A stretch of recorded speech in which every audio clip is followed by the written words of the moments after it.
The spring evening air carried the scent of rain as Miss Georgiana Fairfax stepped from her family's carriage onto the cobblestones of Belgrave Square, her hand trembling slightly as she accepted her father's arm and forced herself to breathe slowly through the tightness in her chest that had become her constant companion these past months.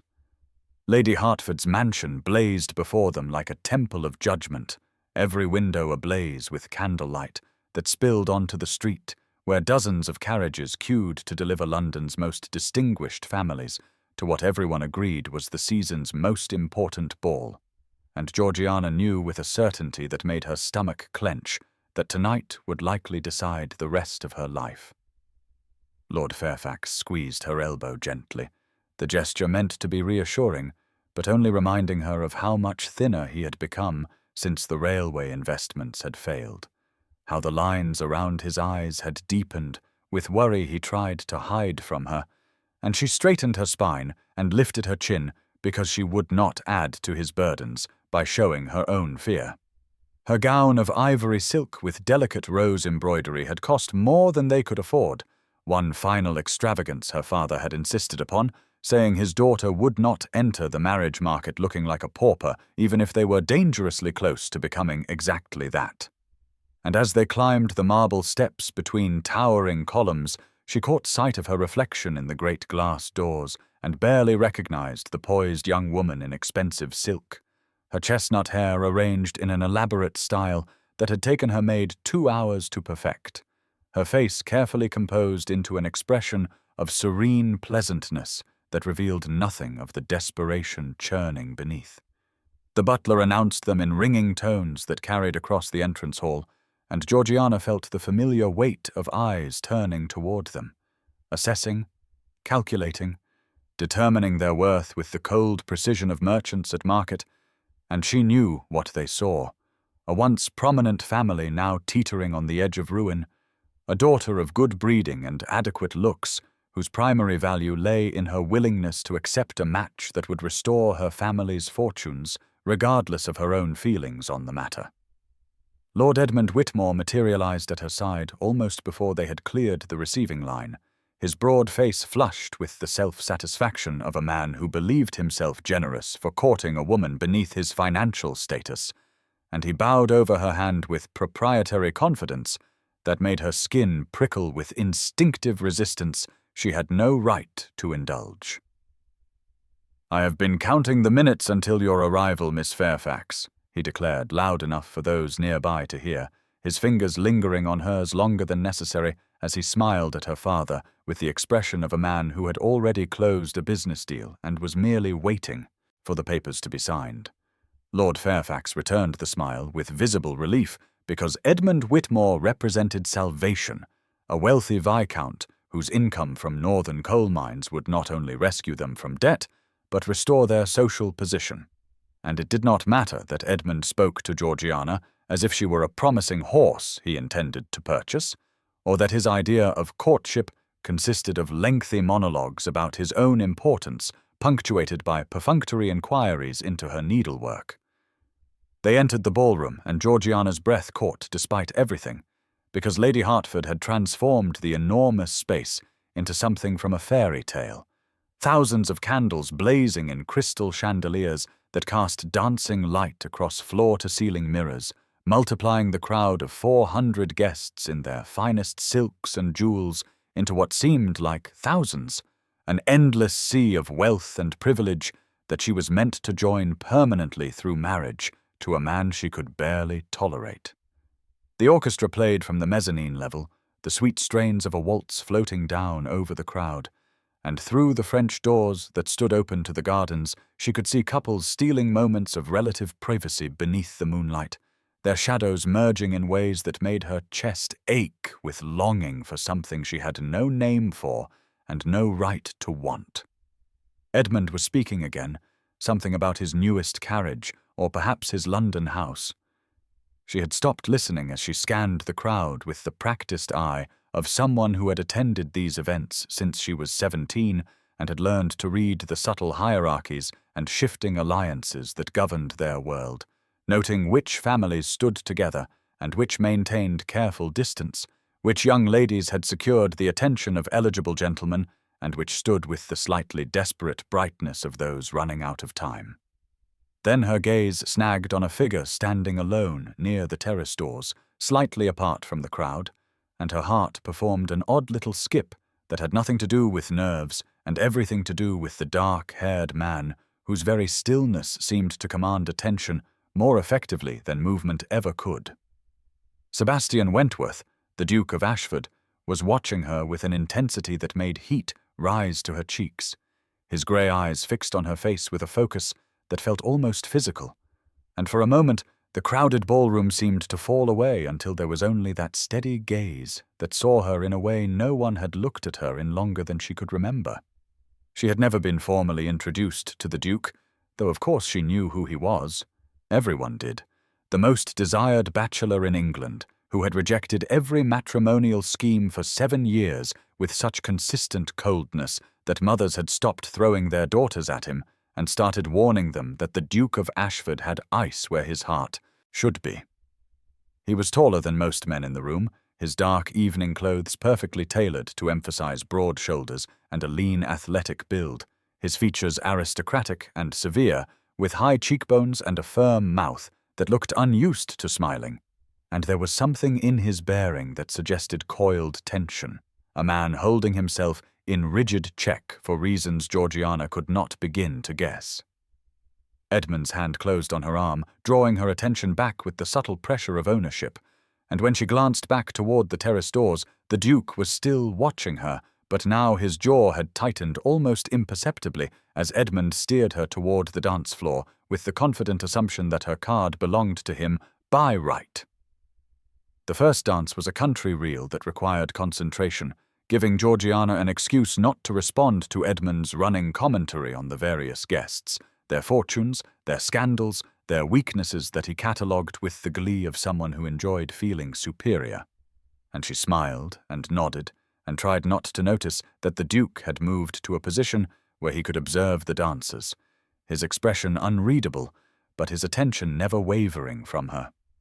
By the third dance her feet were beginning to ache, and her face hurt from maintaining her pleasant mask, and she realized with growing despair that Edmund had effectively monopolized her entire card, his name scrawled across every line in his bold, aggressive hand, a territorial display that announced to every man in the room that Georgiana Fairfax was already claimed.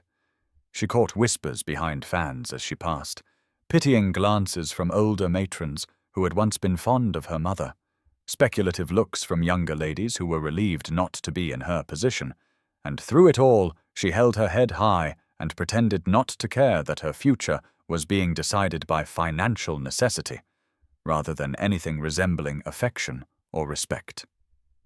The supper interval brought temporary reprieve, and she found herself seated at Edmund's side at one of the small tables arranged in the supper room, where ice sculptures slowly melted between champagne fountains and elaborate displays of delicacies that made her stomach turn because she knew she could not eat a bite past the knot of anxiety that had taken up permanent residence in her throat. Edmund held court at their table, regaling his companions with a story about a business rival he had bested, and then quite suddenly he turned to her, and in a voice loud enough to carry to the neighbouring tables, announced that he intended to call on Lord Fairfax the following morning to formalize certain arrangements. "I shall speak to Lord Fairfax tomorrow," he declared with the satisfaction of a man making a magnanimous gesture. "Miss Fairfax has been bred for this role, and she understands her duty. Don't you, my dear?" It was not really a question, and every eye at their table and several nearby turned to her, waiting for her response, and Georgiana felt something crack inside her chest, even as she maintained her composure and replied in a voice that sounded distant to her own ears. "I understand what is expected of me, Lord Whitmore." His smile widened with triumph, and he patted her hand as one might pat a particularly obedient dog, and she had to look away before the tears burning behind her eyes could escape and humiliate her further, her gaze finding without conscious direction the far corner where the Duke of Ashford sat alone at a small table, his untouched plate before him, and his eyes fixed on her with an expression she could not read, but that made her breath catch. The rest of supper passed in a blur of forced conversation, and the growing awareness that she was being discussed, dissected, her fate decided in the whispers that followed Edmund's announcement. And when they returned to the ballroom for the final set of dances, she moved like a woman in a dream, disconnected from her own body, watching herself perform the steps with mechanical precision. The orchestra struck up the final waltz, and Georgiana felt a sudden wild hope that perhaps she might sit this one out, claim fatigue or the heat, anything for a moment alone to compose herself before the carriage ride home, where her father would ask with anxious hopefulness if Edmund had spoken to her, and she would have to confirm that, yes, tomorrow their lives would change irrevocably. Then she saw the Duke of Ashford moving through the crowd toward her, his expression determined, and her heart began to race with something that felt dangerously like hope as he drew near and made a slight bow in her direction. "Miss Fairfax, might I?" he began, his voice deeper than she had imagined, cultured and precise. But Edmund stepped smoothly between them, his body language aggressively territorial as he smiled at the Duke with cold politeness. "The Duke of Ashford? How unexpected," Edmund said, his hand possessive on Georgiana's elbow. "I'm afraid my intended's card is quite full. Perhaps next season you'll be quicker, though I hear you don't dance." The insult was subtle, but unmistakable, and Georgiana watched the Duke's expression shudder, all emotion draining from his face until he was once again the cold aristocrat of reputation. And when his eyes met hers, she saw something there that made her chest ache, a flash of fury and frustration, and something else she could not name before it disappeared behind perfect control. "I don't," he said quietly, his gaze never leaving Georgiana's face. "Usually." The word hung in the air between them, weighted with meaning she could not quite grasp, and then he turned slightly to address her directly as Edmund's grip on her arm tightened. "Good evening, Miss Fairfax," the Duke said, his voice gentle in a way that made tears prick her eyes again. "I hope you find what you're looking for." Then he turned and walked away, his tall figure cutting through the crowd with unconscious authority, and Georgiana watched him go with the terrible certainty that she had just lost something precious she had never even known she wanted. Edmund led her onto the floor for the final waltz, smug with victory, and as they moved through the familiar steps, Georgiana felt the last of her hope drain away, leaving only the hollow resignation of a woman who had just watched her future close around her like a gilded cage. The ballroom had grown oppressively hot, the combined warmth of 400 bodies and thousands of candles making the air thick and hard to breathe, and through the tall windows she could see that the promised storm had arrived, rain beginning to patter against the glass in a rhythm that matched the ache in her chest. By the time the music ended and Edmund finally released her to her father's care, Georgiana felt exhausted in a way that had nothing to do with dancing and everything to do with the weight of duty and expectation that pressed down on her shoulders like a physical burden. The Duke of Ashford was nowhere to be seen as they made their way to the entrance hall to wait for their carriage, and she told herself it did not matter, that a man like that would never have seriously considered a woman in her position anyway, that the moment of connection she had felt was nothing but her own desperate imagination conjuring romance where there was only pity.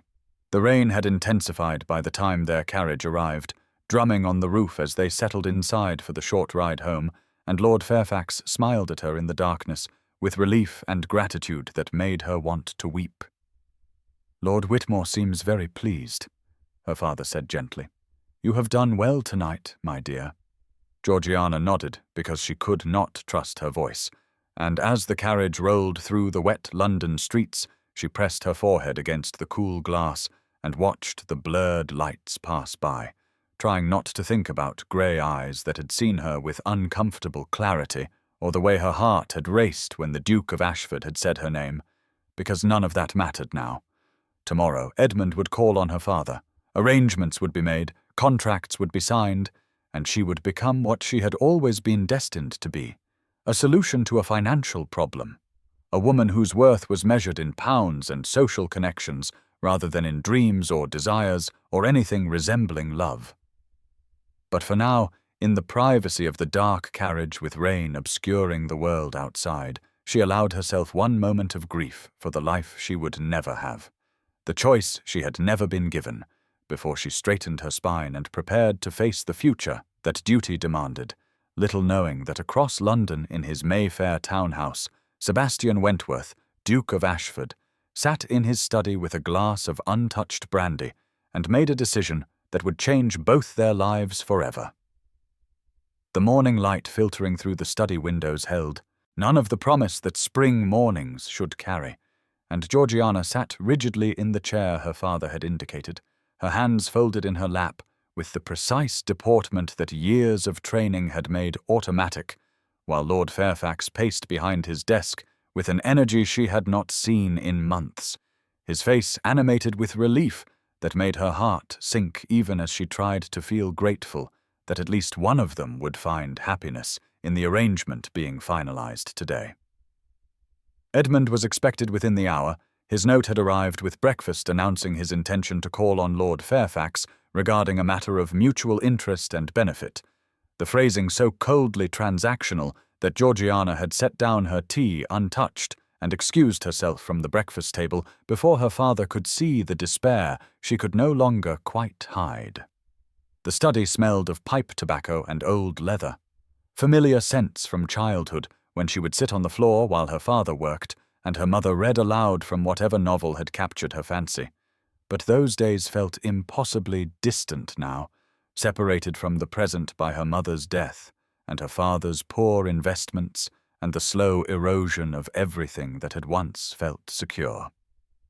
Lord Fairfax was saying something about settlements and arrangements, his voice bright with the forced optimism of a man trying to convince himself that selling his daughter to save his estate was a reasonable solution rather than a tragedy, and Georgiana made appropriate sounds of acknowledgement while her mind drifted to the memory of grey eyes watching her across a crowded ballroom, the Duke of Ashford's intensity as he had tried to claim that final dance, the flash of something almost like pain when Edmund had dismissed him with casual cruelty. She told herself to stop thinking about it, that the Duke's momentary interest had been nothing but pity or perhaps idle curiosity, that men of his station did not seriously consider women whose families were teetering on the edge of ruin, and yet she could not shake the feeling that something significant had passed between them in those few seconds before Edmund had intervened, some recognition that she had no words to describe and no right to indulge. A sharp knock at the study door made them both start, and Lord Fairfax straightened his waistcoat with visible pleasure, assuming Edmund had arrived early in his eagerness to formalize their agreement, but instead the footman who entered looked distinctly flustered as he announced that the Duke of Ashford was here and requesting an immediate audience with Lord Fairfax on a matter of utmost urgency. The silence that followed this pronouncement was so complete that Georgiana could hear the ticking of the mantel clock and the distant sounds of horses on the street outside, and she felt her heart begin to race with a mixture of confusion and something dangerously close to hope that she tried desperately to suppress, because hope, in her position, was a cruelty she could not afford. Lord Fairfax recovered first, his expression shifting from surprise to uncertainty to careful calculation as he instructed the footman to show the Duke in immediately, and Georgiana barely had time to stand and smooth her morning dress of pale green muslin before Sebastian Wentworth entered the study with the controlled power of a man who had spent the night making decisions and was now here to execute them with military precision. He was even more imposing in the morning light than he had been in the candle-lit ballroom, his dark hair slightly disheveled as though he had been running his hands through it, his cravat tied with less than his usual perfection, suggesting he had dressed in haste, and there was something in his eyes as they found hers that made her breath catch, an intensity that spoke of determination and something else she was afraid to name. "Your Grace?" Lord Fairfax stammered, clearly thrown by this unprecedented visit. "This is most unexpected. Please, sit, may I offer you refreshment? I confess I cannot imagine what matter brings you to call at such an early hour." Sebastian remained standing, his attention shifting to Lord Fairfax with the focused courtesy of a man who had something important to say, and intended to say it without the usual social niceties that normally governed such interactions. "Lord Fairfax, I apologize for the intrusion and the unconventional hour, but I have a proposition that I believe requires immediate discussion before certain other arrangements are finalized." He glanced at Georgiana again, something almost like apology in his expression, before continuing with a directness that was both shocking and strangely refreshing after years of navigating society's endless indirection. "I am prepared to settle £50,000 immediately, with an additional £20,000 upon conclusion of the season, in exchange for exclusive rights to every dance on Miss Fairfax's card for the remainder of the social calendar."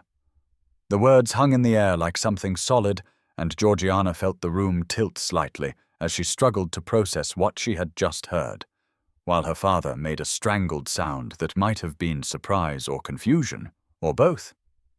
Sebastian continued speaking with the same calm precision, as though he were discussing a business contract rather than something utterly unprecedented in the history of London society. "Every ball, every musicale, every social engagement where Miss Fairfax might be expected to dance, she dances only with me, or sits out entirely. The arrangement would continue through the end of the season, at which point both parties would be free to dissolve it with no further obligation." Lord Fairfax had gone pale and then flushed, his hands gripping the edge of his desk as he stared at the Duke with an expression caught between shock and desperate hope, because £70,000 would not only erase their debts but restore their fortune to something approaching its former stability, and Georgiana watched her father's face and saw the moment temptation won over propriety. "Your Grace, this is— I have never heard of such an arrangement," Lord Fairfax managed, his voice unsteady. "What are your intentions toward my daughter?" The question was reasonable, the concern of any father faced with such an irregular proposal, but Sebastian's answer was not what either of them expected. To give her what every woman deserves and few receive, a choice. He turned to look directly at Georgiana as he spoke, his grey eyes holding hers with an honesty that was almost painful in its nakedness. "I would like to speak with Miss Fairfax privately, if I may, before any decisions are made. She must agree to this arrangement willingly, or I withdraw the offer entirely." Lord Fairfax looked between them, clearly torn between the impropriety of leaving them unchaperoned and the desperate need to secure an agreement that would save them from ruin. And finally he nodded slowly and excused himself with instructions that they might use the library, that he would wait in the drawing-room, his voice trailing off as he left, as though he could not quite believe what was happening. Sebastian waited until the door closed behind Lord Fairfax before gesturing for Georgiana to precede him to the library, and she moved in a daze through the familiar hallways of her home that suddenly felt strange and dreamlike, her mind spinning with questions and suspicions and a wild fluttering in her chest that might have been panic or excitement or some combination of both. The library was her favorite room in the house, floor-to-ceiling shelves filled with books that had been her companions through her mother's death and her father's withdrawal, though now there were gaps where volumes had been sold to collectors, empty spaces that spoke eloquently of their changed circumstances. Morning sunlight streamed through the tall windows overlooking the small garden, illuminating dust motes that danced in the air, and the intimacy of the space, just the two of them alone with the door closed, felt simultaneously dangerous and thrilling, in ways that made Georgiana acutely aware of her racing pulse.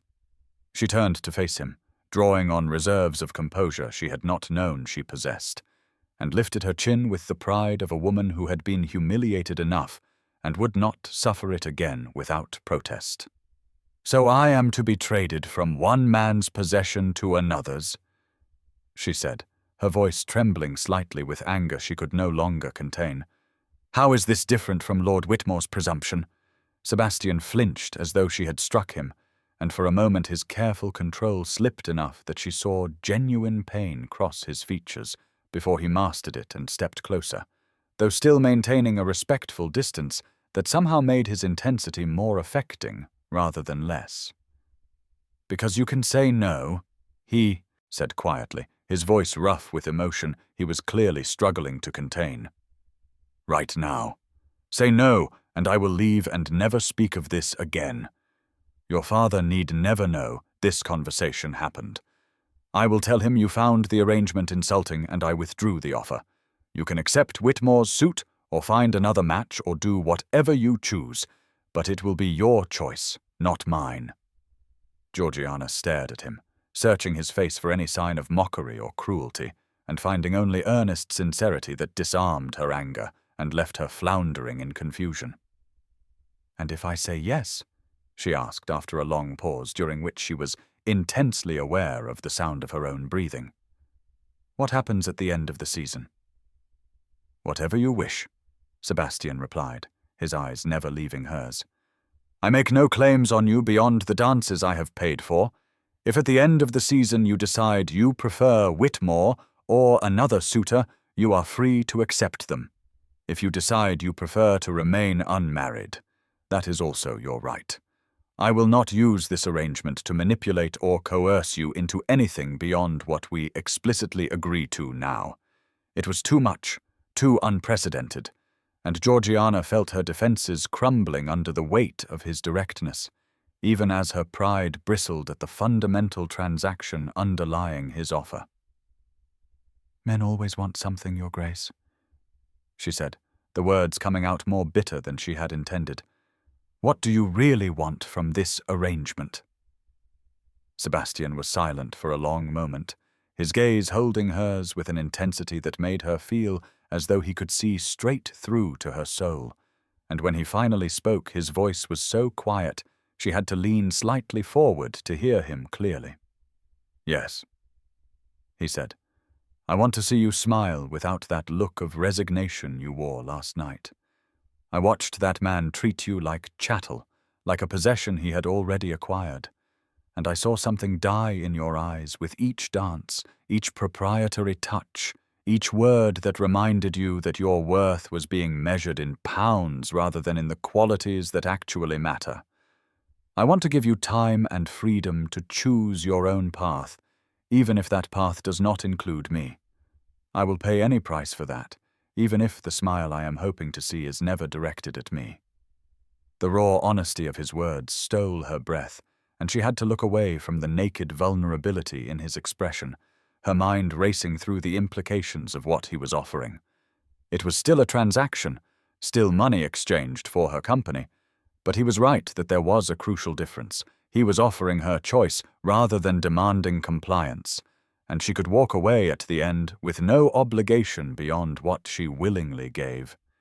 She thought of Edmund's presumptuous announcement at supper, his hand on her arm like a brand of ownership, the way he had dismissed the Duke's attempt to claim a dance, as though Georgiana had no say in the matter, and she felt anger kindle again in her chest, not at Sebastian, but at the entire system that had brought her to this moment where her choices were limited to which man's offer she would accept.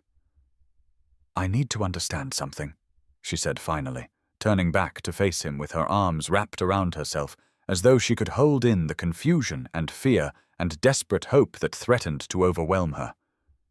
Why? Why me? Why this? Why now? You could have any woman in London. You have rejected every debutante for 7 years, and now you suddenly decide to make this unprecedented offer to a woman you have never even been properly introduced to. What am I missing? Sebastian moved to the window, staring out at the garden as though the answer might be written in the carefully tended flower beds, and when he spoke his voice carried the weight of truths he had clearly not intended to share, but found himself compelled to voice anyway. I spent 7 years avoiding marriage because I watched my father destroy my mother through the gradual erosion of her spirit, he said quietly. He married her for her fortune and treated her with cold courtesy that was somehow worse than cruelty might have been. She withered in that marriage, became a shadow of the vibrant woman she had been, and when she died I swore I would never trap another woman in such an arrangement. But last night I watched Whitmore treat you exactly as my father treated my mother, as a valuable acquisition rather than a person, and I saw in your eyes the same resignation my mother wore, and something in me simply could not allow it to happen again without at least trying to intervene." He turned back to face her, his expression raw with emotion. "I have no grand plan, Miss Fairfax. I do not know what I am doing beyond knowing that I could not wake up this morning and let you accept Whitmore's suit without offering you an alternative. Perhaps in 3 months you will decide that a marriage of convenience to him is preferable to whatever this arrangement might become. That is your right, but at least it will be a choice you make freely rather than one forced on you by circumstance."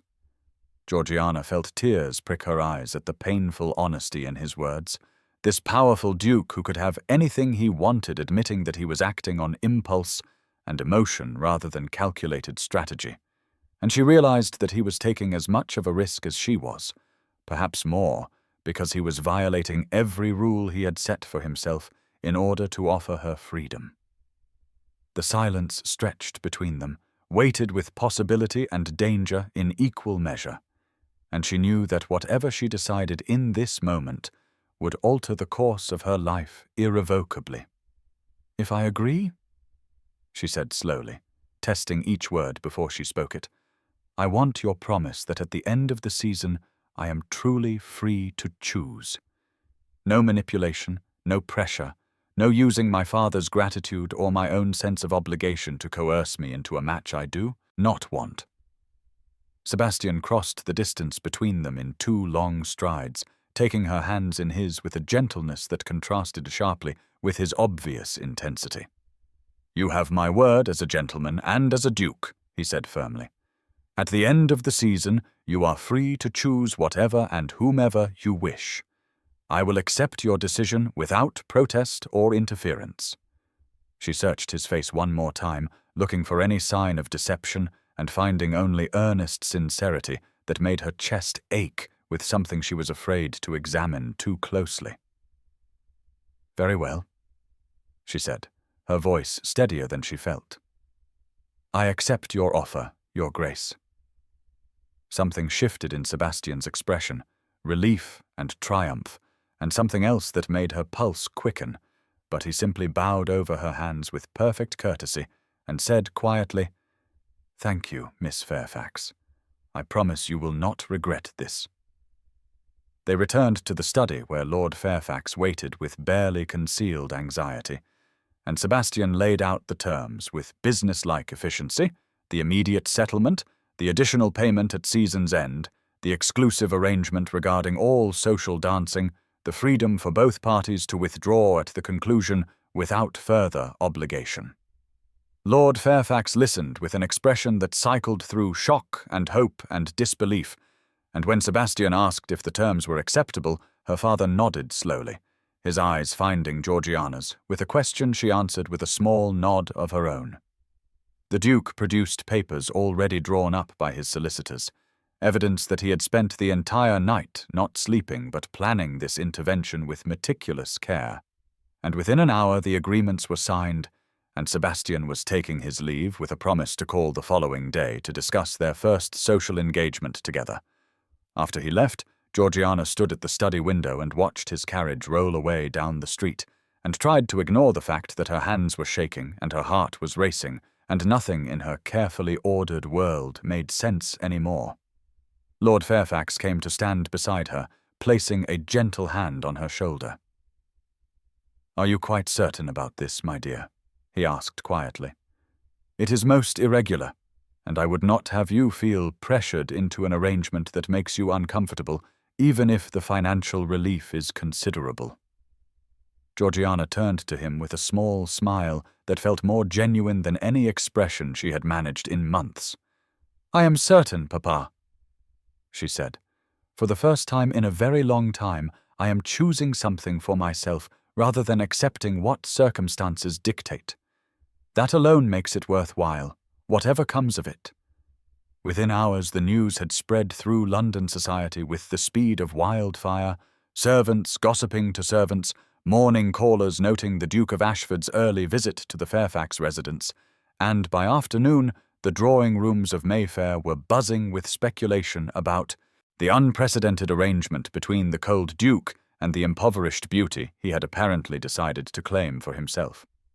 The gossips dissected every possible interpretation, some calling it romantic, others scandalous. Many convinced that Georgiana must be the duke's mistress in all but name, and that the dancing arrangement was merely a convenient fiction to maintain appearances. Georgiana heard none of it yet, sequestered in her room where she sat at her writing desk and tried to compose a letter to her aunt in the country explaining what had transpired.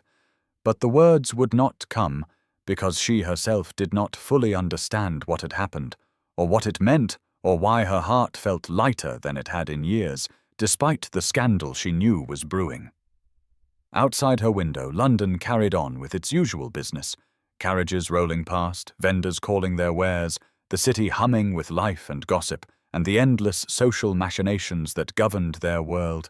And somewhere across the city, Sebastian Wentworth sat in his study and stared at the signed agreement on his desk, and wondered what madness had possessed him to do something so completely contrary to every principle he had lived by for the past 7 years, knowing only that when he had watched Georgiana Fairfax's eyes dim with resignation at Lady Hertford's ball, he had felt something crack open inside his chest that he had thought permanently sealed, and that he would pay any price, face any scandal, risk any consequence to see her smile without that terrible look of defeat that had haunted him through the sleepless night.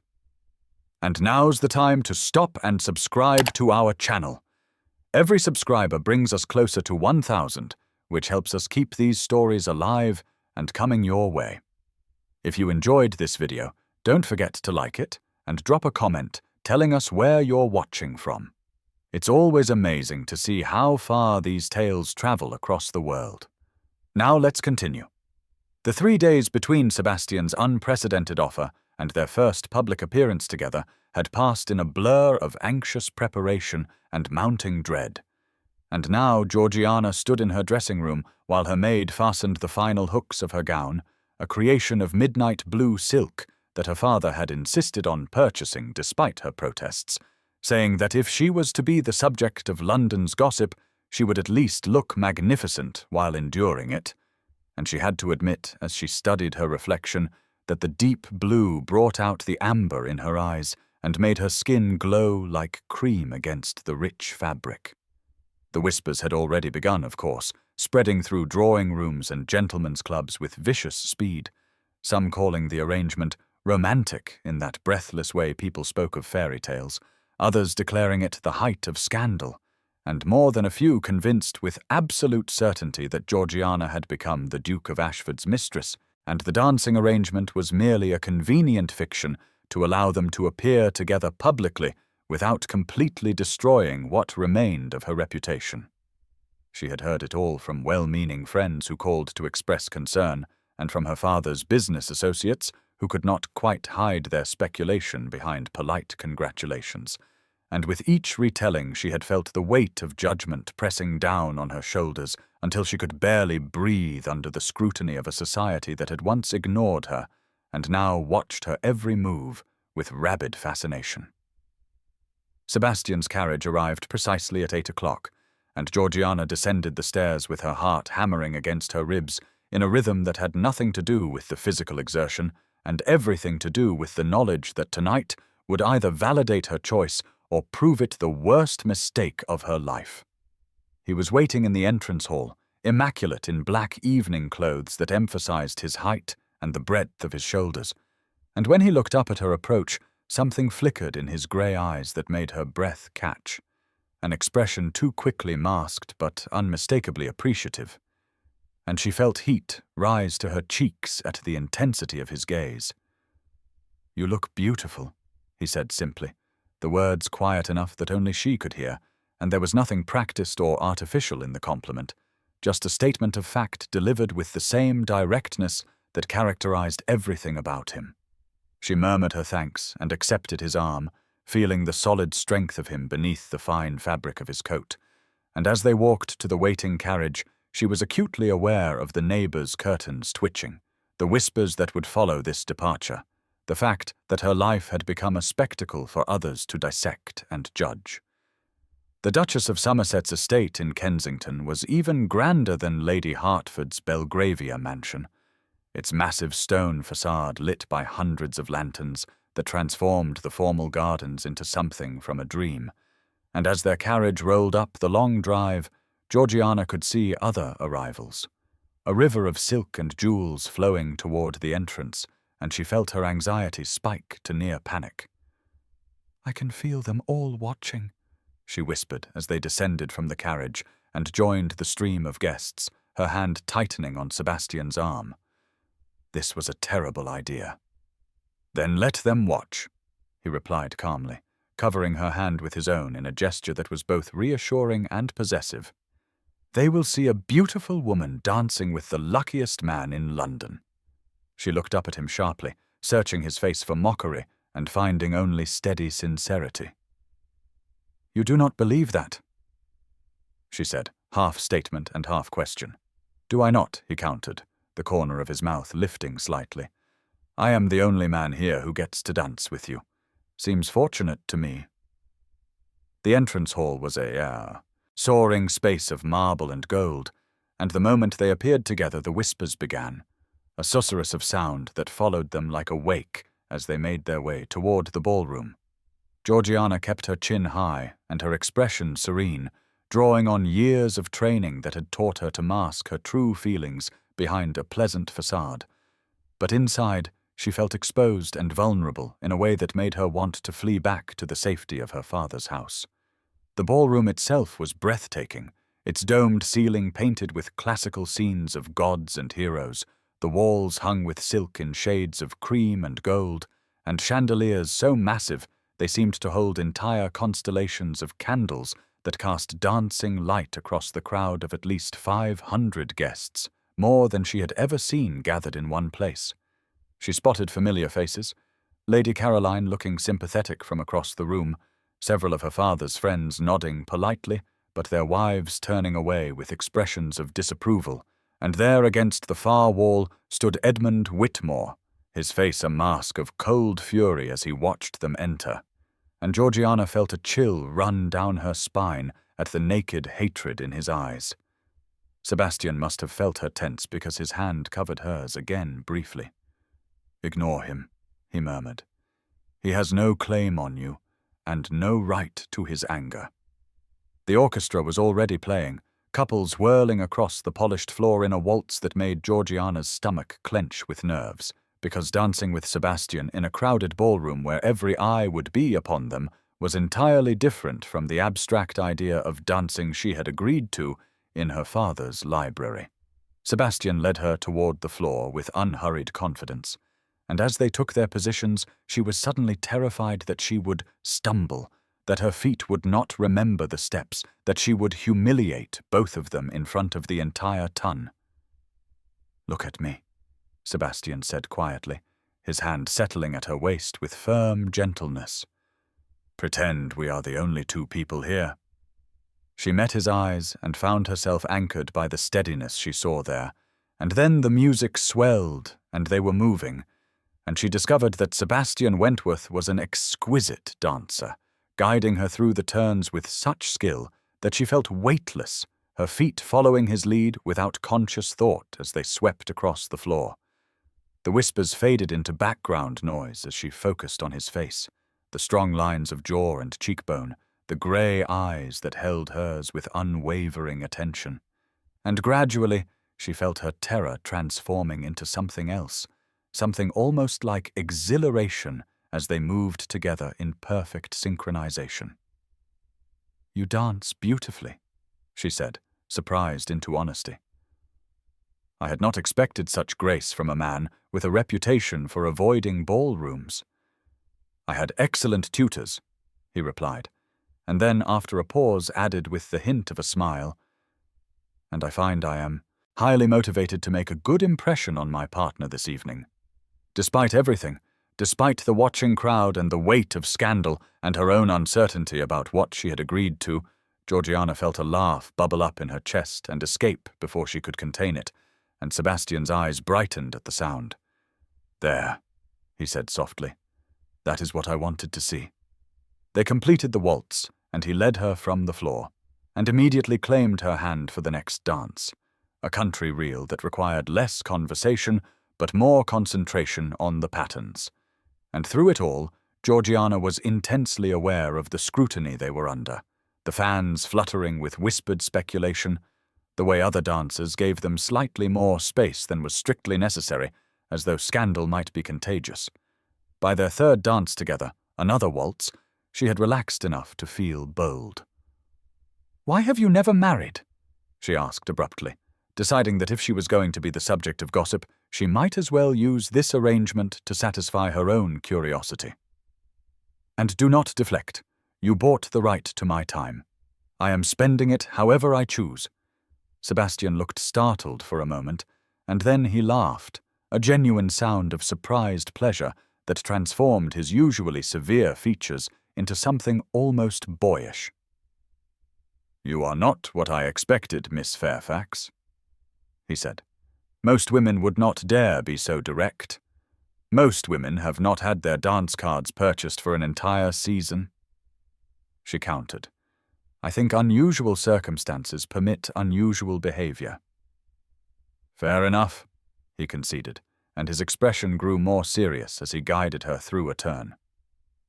"My father married my mother for her fortune. She was the daughter of a wealthy merchant, not quite accepted by the aristocracy but desperate to be, and my father needed money to restore the Ashford estates. He was unfailingly polite to her, never raised his voice or his hand, but he treated her with such cold indifference that it was worse than cruelty might have been. I watched her smile fade year by year, watched her become smaller and quieter until she was barely a shadow of the vibrant woman I remembered from my early childhood. When she died, I swore I would never trap another woman in such a marriage." Georgiana felt her throat tighten with sympathy at the raw pain in his voice, the way his jaw clenched as he spoke of memories that clearly still haunted him. "And yet you have caged yourself instead," she said softly. "Is that truly better?" Sebastian's eyes met hers with such intensity that she felt the impact physically. "I am beginning to wonder," he admitted. The honesty of his response made her heart race, and she found herself sharing her own wound in return, the words spilling out before she could reconsider. "My mother died when I was 10. An influenza epidemic swept through London, and she insisted on personally tending the sick on our estate, rather than leaving it to servants. She always said, privilege carried responsibility. She caught the illness and was gone within a week. My father fell apart. He could not bear to be in our country house where everything reminded him of her. So we moved to London, and he threw himself into business ventures, investments, anything to distract himself from his grief. He made increasingly reckless choices, and when the railway schemes failed, he lost almost everything." Sebastian's hand tightened on hers. "I am sorry," he said simply. "You must have felt very alone." "I did," she admitted. "I still do, most of the time." Until now, the words were out before she could stop them. Too honest, too revealing, and she felt her cheeks flush with embarrassment. "Until now," Sebastian repeated quietly, and there was something in his voice that made her look up to find him watching her with an expression she could not quite decipher, but that made her pulse quicken. "We are both trying not to repeat our parents' mistakes," she observed, grateful for the distraction of analysis. "You by avoiding marriage entirely, me by being willing to accept a loveless match for financial security. Perhaps we are more alike than either of us realized." "Perhaps," Sebastian agreed, his thumb tracing small circles on the back of her hand where he held it, a gesture she was not certain he was even aware of making. "Or perhaps we are learning that the patterns we thought were inevitable can actually be changed if we have the courage to try something different." The dance ended, but Sebastian did not immediately release her hand, and they stood for a moment in the middle of the floor while other couples moved around them, caught in a bubble of awareness that made the crowded ballroom feel suddenly intimate. Then he seemed to recall where they were and stepped back with a slight bow, but his eyes never left her face as he asked if she would like refreshment or preferred to continue dancing. "I should like to dance," she said, surprising herself with how much she meant it. "I have not enjoyed a ball since I cannot remember when." The evening passed in a blur of waltzes and reels and polkas, Sebastian claiming every dance with the proprietary confidence of a man who had literally purchased the right to do so, and Georgiana found herself relaxing into the rhythm of it, the pleasure of moving with a partner who anticipated her every step, the unexpected joy of conversation that ranged from light teasing to deeper revelations about their lives and thoughts.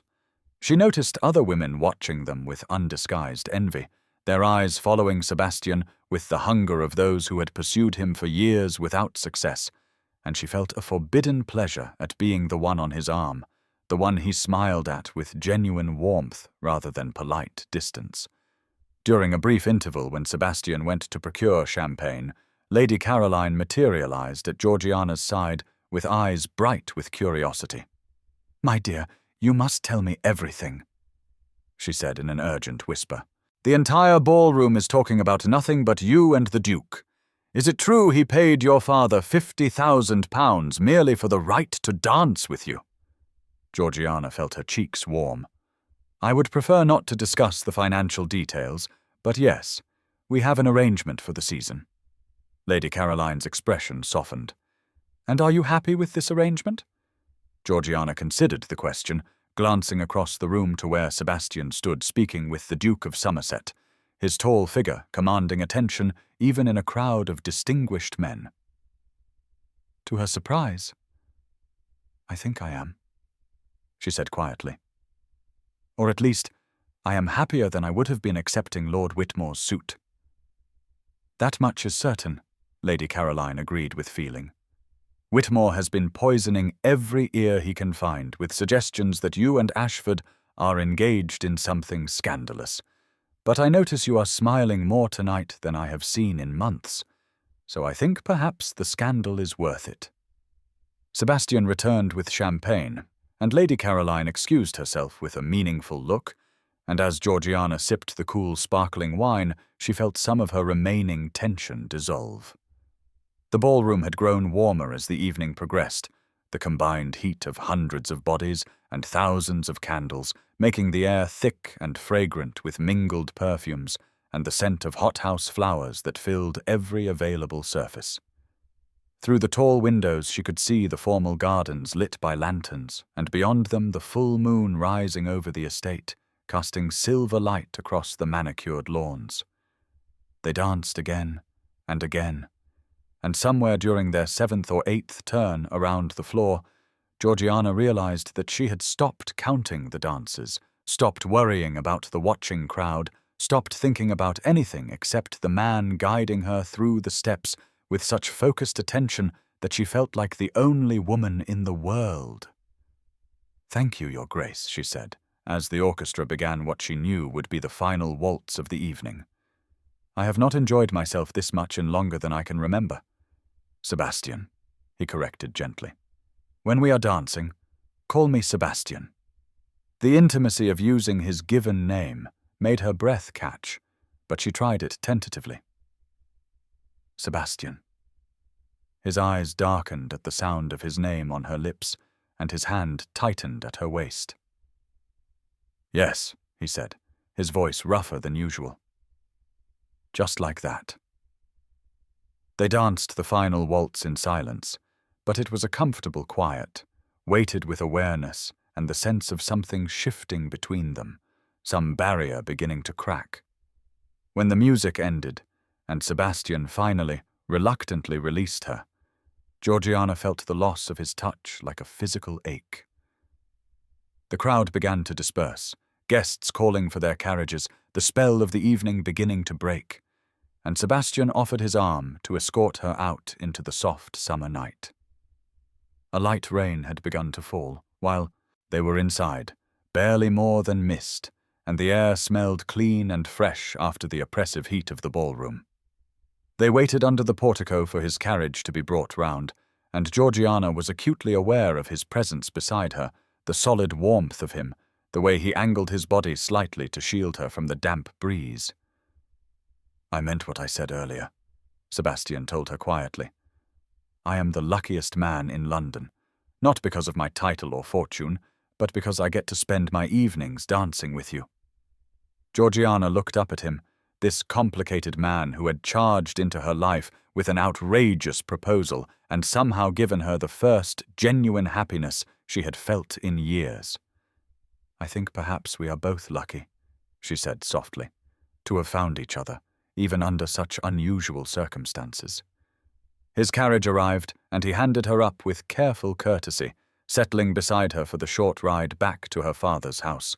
And as they rolled through the rain-slicked streets of London, Georgiana felt something warm unfurling in her chest, something that might have been hope, or might have been the first tentative stirrings of an emotion she was not quite ready to name.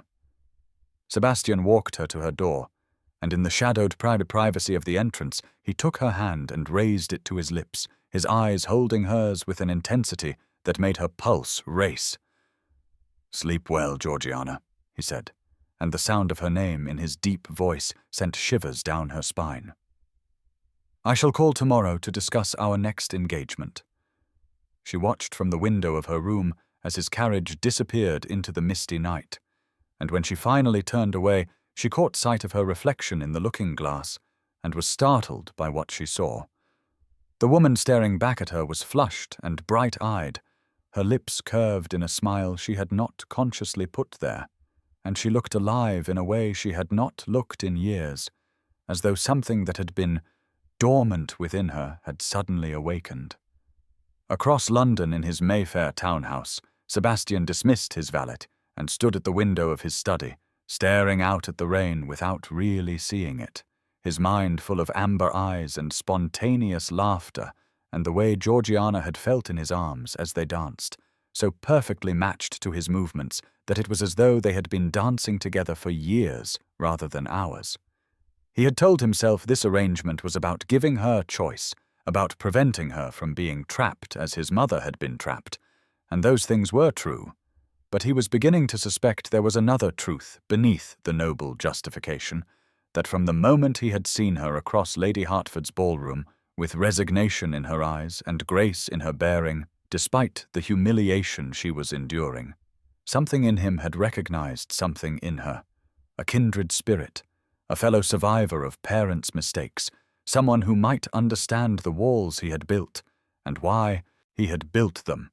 He poured himself a brandy he had no intention of drinking, and acknowledged what he had been trying to ignore since signing those papers in Lord Fairfax's study, that the arrangement he had presented as temporary and practical was already becoming something else entirely, something dangerous and wonderful and terrifying, and that 3 months might not be nearly enough time to satisfy the hunger he felt building in his chest every time Georgiana smiled at him.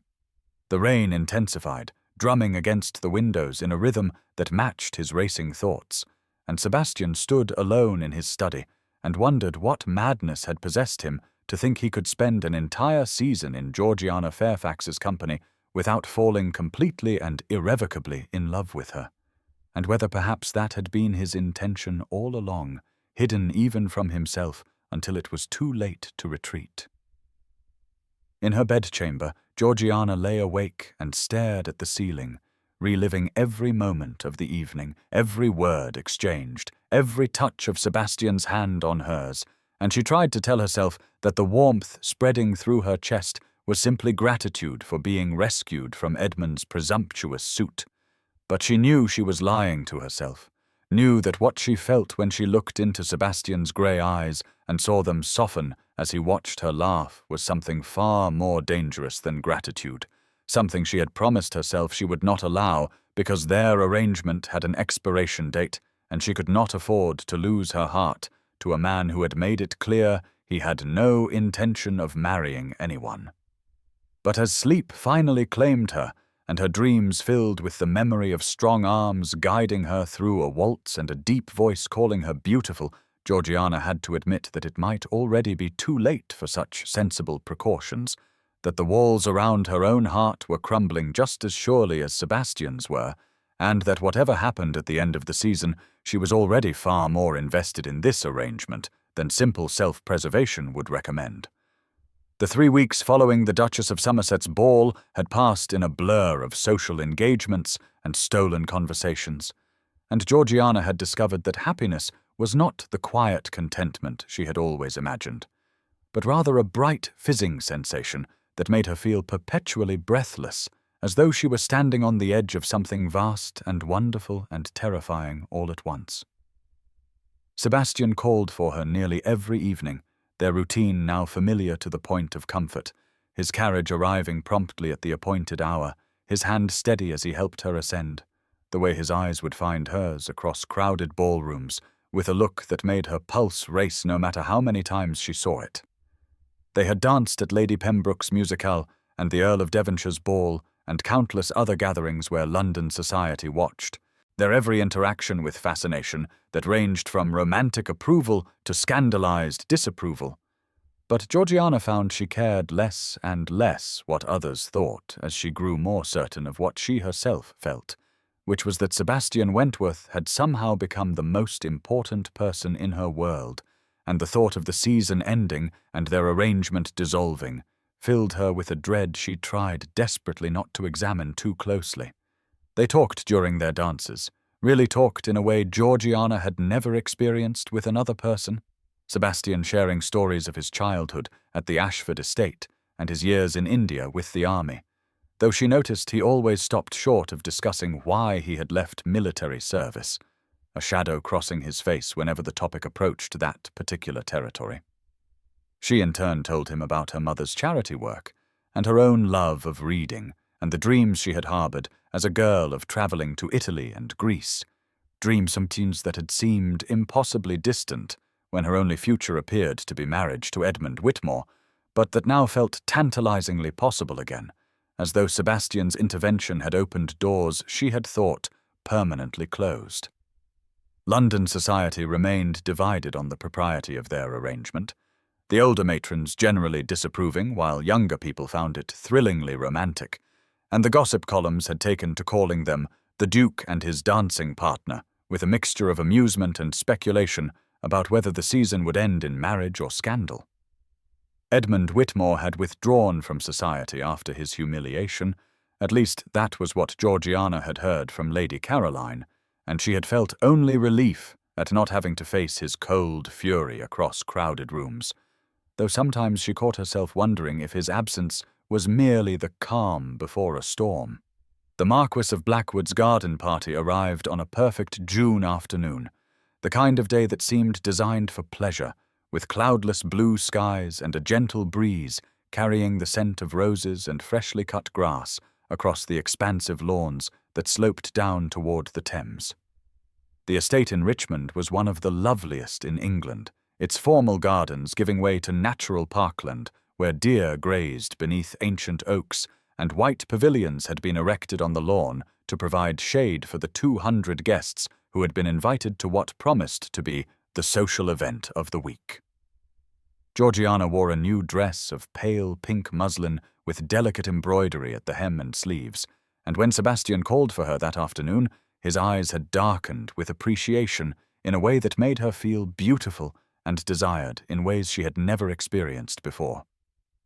The party was well underway when they arrived, ladies with parasols strolling along the garden paths, while gentlemen engaged in lawn bowling and archery, refreshment tables laden with iced champagne and delicate pastries, the whole scene one of elegant leisure that represented English society at its most refined. Sebastian secured them glasses of champagne, and they wandered toward the river, where the willow trees provided dappled shade, and the sound of water over stones created a peaceful backdrop, and Georgiana felt herself relaxing into the afternoon with the easy contentment that had become familiar whenever she was in Sebastian's company. They were standing near one of the refreshment pavilions, laughing over something Sebastian had said about the Duchess of Marlborough's truly spectacular hat, when Georgiana noticed a commotion near the main lawn, voices rising in a way that suggested something more dramatic than the usual polite garden party conversation. Sebastian noticed it too, his expression shifting from relaxed amusement to wary attention, and then the crowd seemed to part, and Edmund Whitmore strode through, his face set with grim determination and a leather portfolio clutched in his hand. Georgiana felt her stomach drop, some instinct warning her that whatever was about to happen would shatter the fragile happiness of the past 3 weeks, and she moved closer to Sebastian without conscious thought, seeking the protection of his presence even as she watched Edmund approach with the focused intensity of a man on a mission. "Ladies and gentlemen," Edmund announced loudly, his voice carrying across the lawn and causing conversations to halt mid-sentence as heads turned toward him with the avid curiosity of those who sensed impending scandal. "I apologize for interrupting these pleasant festivities, but I have information of such importance regarding one of our company that I felt duty-bound to share it immediately in the interest of protecting the innocent from harm." Sebastian had gone very still beside her, his expression shifting from wary to blank in the space of a heartbeat, and Georgiana felt cold dread spreading through her chest as Edmund's eyes found hers with something that might have been concern or might have been triumph. She could not tell which. "I have here letters," Edmund continued, raising the portfolio for all to see. "Correspondence from Sebastian Wentworth's time serving in India with the military, which detail a most disturbing scandal involving the wife of his superior officer." He opened the portfolio with theatrical precision and withdrew several sheets of paper, his voice taking on the cadence of a prosecutor as he began to read. Lieutenant Sebastian Wentworth was observed multiple times in the company of Mrs. Catherine Whitley, wife of Colonel James Whitley, in circumstances most compromising to her reputation and his honor.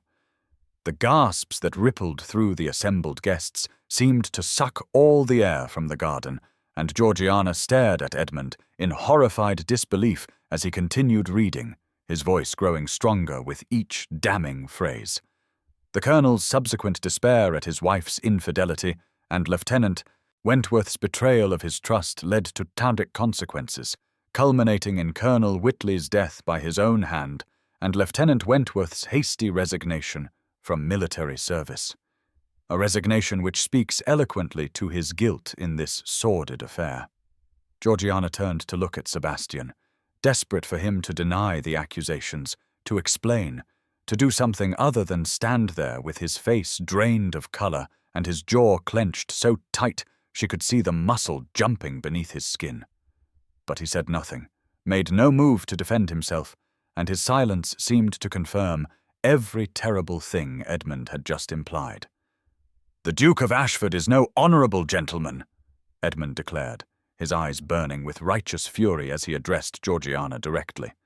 "He destroys lives and walks away, leaving ruin in his wake. Miss Fairfax, I am trying to save you from making a terrible mistake. This man will destroy you as he has destroyed everyone who has trusted him, just as he destroyed Colonel Whitley and left his widow to face scandal and shame alone."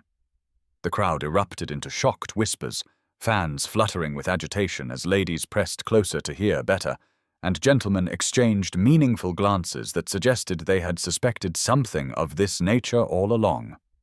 Georgiana felt the world tilting around her, the beautiful garden suddenly oppressive, the faces of people she had known for years twisted with judgment and speculation. And through it all, Sebastian remained silent, his expression carefully blank in a way that made him look guilty, made him look like exactly the kind of man Edmund was describing. "This is the man who has bought your company for the season," Edmund continued, his voice softening with what seemed like genuine concern. "A man who cannot commit to anything or anyone without destroying it. I beg you to reconsider your arrangement before he ruins you as thoroughly as he has ruined everyone else who made the mistake of trusting him." Georgiana could not breathe, could not think, the weight of hundreds of eyes upon her as she stood frozen beside a man she had thought she was beginning to know, beginning to love, only to discover that perhaps she knew nothing at all.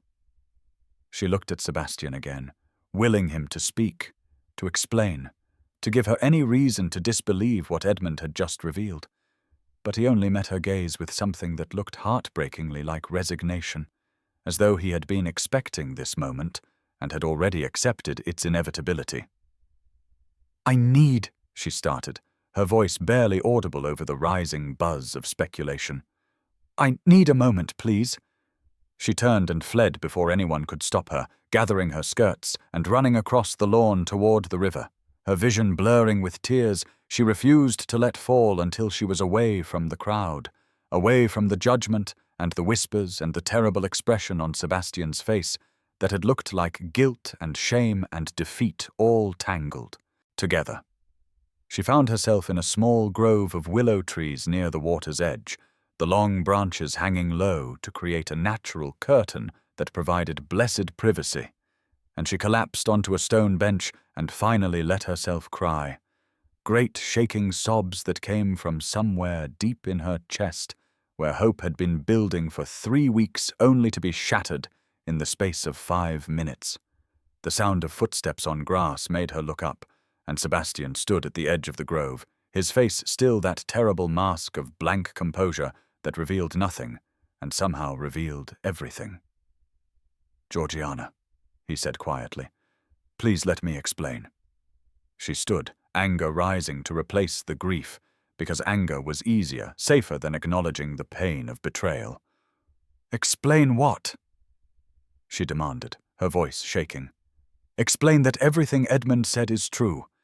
That you seduced a married woman and drove her husband to suicide. That you fled India rather than face the consequences of your actions. Your silence back there was explanation enough." Sebastian flinched as though she had struck him. "It is not that simple," he said, his voice rough with emotion he was clearly struggling to contain. "The truth is far more complicated than Whitmore's version, but I cannot defend myself without making things worse, without hurting someone who has already suffered more than anyone should have to bear." "Then tell me," Georgiana said desperately.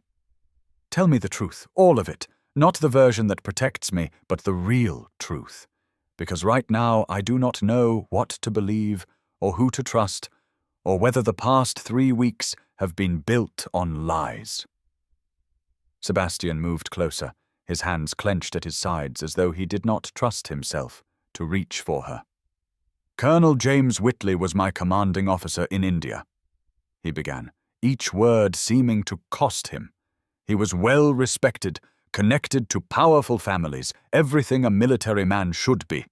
But he was also a monster who beat his wife behind closed doors, who used his rank and position to ensure no one questioned him. When she appeared with bruises, she explained away as clumsiness."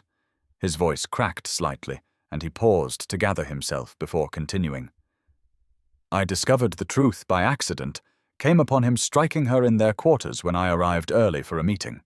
I reported it to my superiors, believing they would take action, but they covered it up, said that marital matters were private and that Whitley's service record was too valuable to risk over domestic discord." Georgiana felt her anger wavering as she watched the pain in his eyes, the way his hands trembled slightly as he spoke. "What happened then?" she asked more gently. "I could not serve under a man I knew to be an abuser, could not stand by while the system protected him and condemned her to continued suffering." Sebastian said, "I told Mrs. Whitley that I would help her leave if she wished it, that I had family connections who could provide her safe refuge. We met several times to discuss arrangements, always in public places, but not public enough, apparently, because rumors started. Someone saw us talking in the regimental gardens, saw me hand her a letter containing information about where she could go, and they assumed the worst." He turned away, staring at the river as though he could not bear to meet her eyes. Colonel Whitley heard the rumors and confronted his wife. She told him she was leaving, that she could not endure his cruelty any longer. That night he took his own life, and the next morning the official inquiry began. They had those letters Edmund read today, evidence of my meetings with Mrs. Whitley, and they were preparing to court-martial me for conduct unbecoming an officer. But Mrs. Whitley came to me before the inquiry could proceed. She was devastated, blaming herself for her husband's death, and she begged me not to defend myself by revealing what he had done to her. She said she could not bear to have her private shame made public, that society would blame her anyway, and that if I truly wanted to help her, the best thing I could do was resign quietly and let the scandal die. So I did. Sebastian turned back to face Georgiana, his expression raw with emotions he no longer tried to hide. I resigned my commission and left India, and the inquiry was quietly buried because neither side wanted the truth to come out. Mrs. Whitley was able to return to England and eventually remarried to a good man who treats her with the kindness she deserves. She has found happiness and peace, and I will not destroy that by defending myself now. Let them think what they will of me, but I will not drag her through scandal again. Georgiana felt tears streaming down her face as she listened, understanding now the impossible position he had been in, the choice between his own honor and protecting a woman who had already suffered so much. "I believe you," she whispered, "but they will not, will they? The ton will believe Edmund's version because it is simpler, more scandalous, and because you will not defend yourself." Sebastian moved closer, his hand reaching out as though to touch her face before dropping back to his side. "I knew this would surface eventually," he said, his voice heavy with resignation. "I should never have dragged you into my life. You were right to be suspicious of my motives, right to question why I made that offer. Perhaps I was selfish. Perhaps I wanted something for myself even knowing it could not last." His grey eyes held hers with devastating honesty. "You are free of our arrangement, Georgiana. Go. Save yourself. Walk away before my scandal destroys your reputation entirely." She stared at him, seeing in his face the same look her mother must have worn when she chose to tend the sick, knowing it might cost her life, the look of someone willing to sacrifice themselves for another's well-being. "And if I do not want to be saved?" she asked, her voice barely audible over the sound of the river. "If I want to stay." Sebastian's expression crumbled for just a moment before he forced it back to careful control. "Do not," he said desperately. "Do not sacrifice your future for me. I am not worth it." "Should I not be the judge of that?" Georgiana challenged, anger rising again, but this time directed at his self-recrimination rather than at him. "You have spent 3 weeks telling me I have the right to choose my own path, to make my own decisions.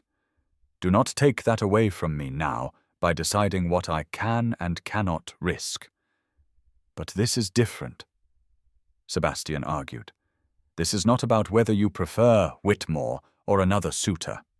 This is about whether you are willing to be branded as the mistress of a man accused of driving another to suicide, to have your name connected to scandal that will follow you for the rest of your life." "Yes," Georgiana said quietly. "It is about exactly that. And it is my choice to make, not yours." They stood facing each other in the dappled shade of the willow grove, the sound of the garden party continuing in the distance, laughter and music carrying on as though the world had not just shifted irrevocably.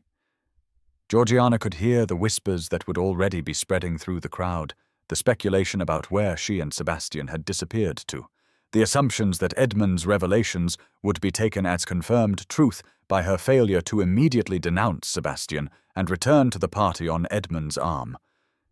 "If I stand by you," she said slowly, thinking through the implications, "I will be ruined by association.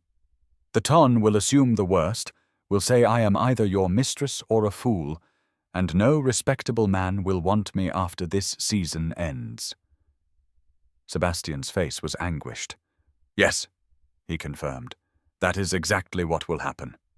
And if I walk away, return to the party and accept Edmund's suit, I salvage my reputation and secure my father's financial future," Georgiana continued. "I would be safe, respectable, everything I was raised to be." Sebastian nodded, his throat working as he swallowed hard. "I would not blame you," he said hoarsely. "I would understand completely." Georgiana looked at him, this complicated man who had charged into her life with an outrageous proposal and somehow given her 3 weeks of genuine happiness, who had shared his deepest wounds with her and listened to hers in return, who had made her laugh and made her feel seen in ways she had never experienced before. She thought of Edmund's cold triumph as he read those letters, the way he had framed his revelation as concern for her well-being when it was clearly motivated by wounded pride and jealousy. And she realized that whatever Sebastian's flaws, whatever mistakes he had made, his fundamental character was decent in a way Edmund's would never be. But then she thought of her father, already counting on the settlement Sebastian had paid, the relief in Lord Fairfax's eyes when he believed their financial troubles were over, and she thought of the vicious whispers that would follow her if she chose to stay, the doors that would close, the future that would narrow to almost nothing. "I need time," she said finally. "I need to think, to understand what I am choosing and what it will cost." Sebastian nodded, his expression shuttered again. "Of course," he said formally. "I will escort you home, and you may send word when you have made your decision." They walked back through the gardens in silence, and Georgiana was acutely aware of the eyes following them, the whispers that died when they passed only to resume with renewed vigor behind their backs. Edmund stood near the main pavilion, surrounded by a knot of sympathetic listeners, and he met Georgiana's gaze with something that might have been concern or might have been satisfaction. She could not tell which, and found she no longer cared. The ride back to London passed in uncomfortable silence, Georgiana staring out the window while her mind spun in circles, weighing duty against desire, security against happiness, the safe path against the uncertain one. Sebastian sat across from her, his face carefully blank, and she wondered if he was already preparing himself for her rejection, already building back the walls that 3 weeks of dancing had begun to erode. When they arrived at her father's house, Sebastian helped her descend from the carriage with the same careful courtesy he had always shown, but he did not meet her eyes as he bowed formally and said, "I await your decision, Miss Fairfax," the return to her formal name feeling like a door closing between them. Georgiana stood on the steps and watched his carriage roll away, and then she turned and entered the house to find her father waiting in the entrance hall with an expression of confusion and concern. "My dear, what has happened?" Lord Fairfax asked. "Lady Pemberton sent a note saying there was some disturbance at the garden party." Georgiana looked at her father, this kind man who had tried his best after losing the love of his life and had made mistakes born of grief and desperation rather than malice, and she knew she could not explain without breaking down completely. "Later, Papa," she said quietly. "I need to think."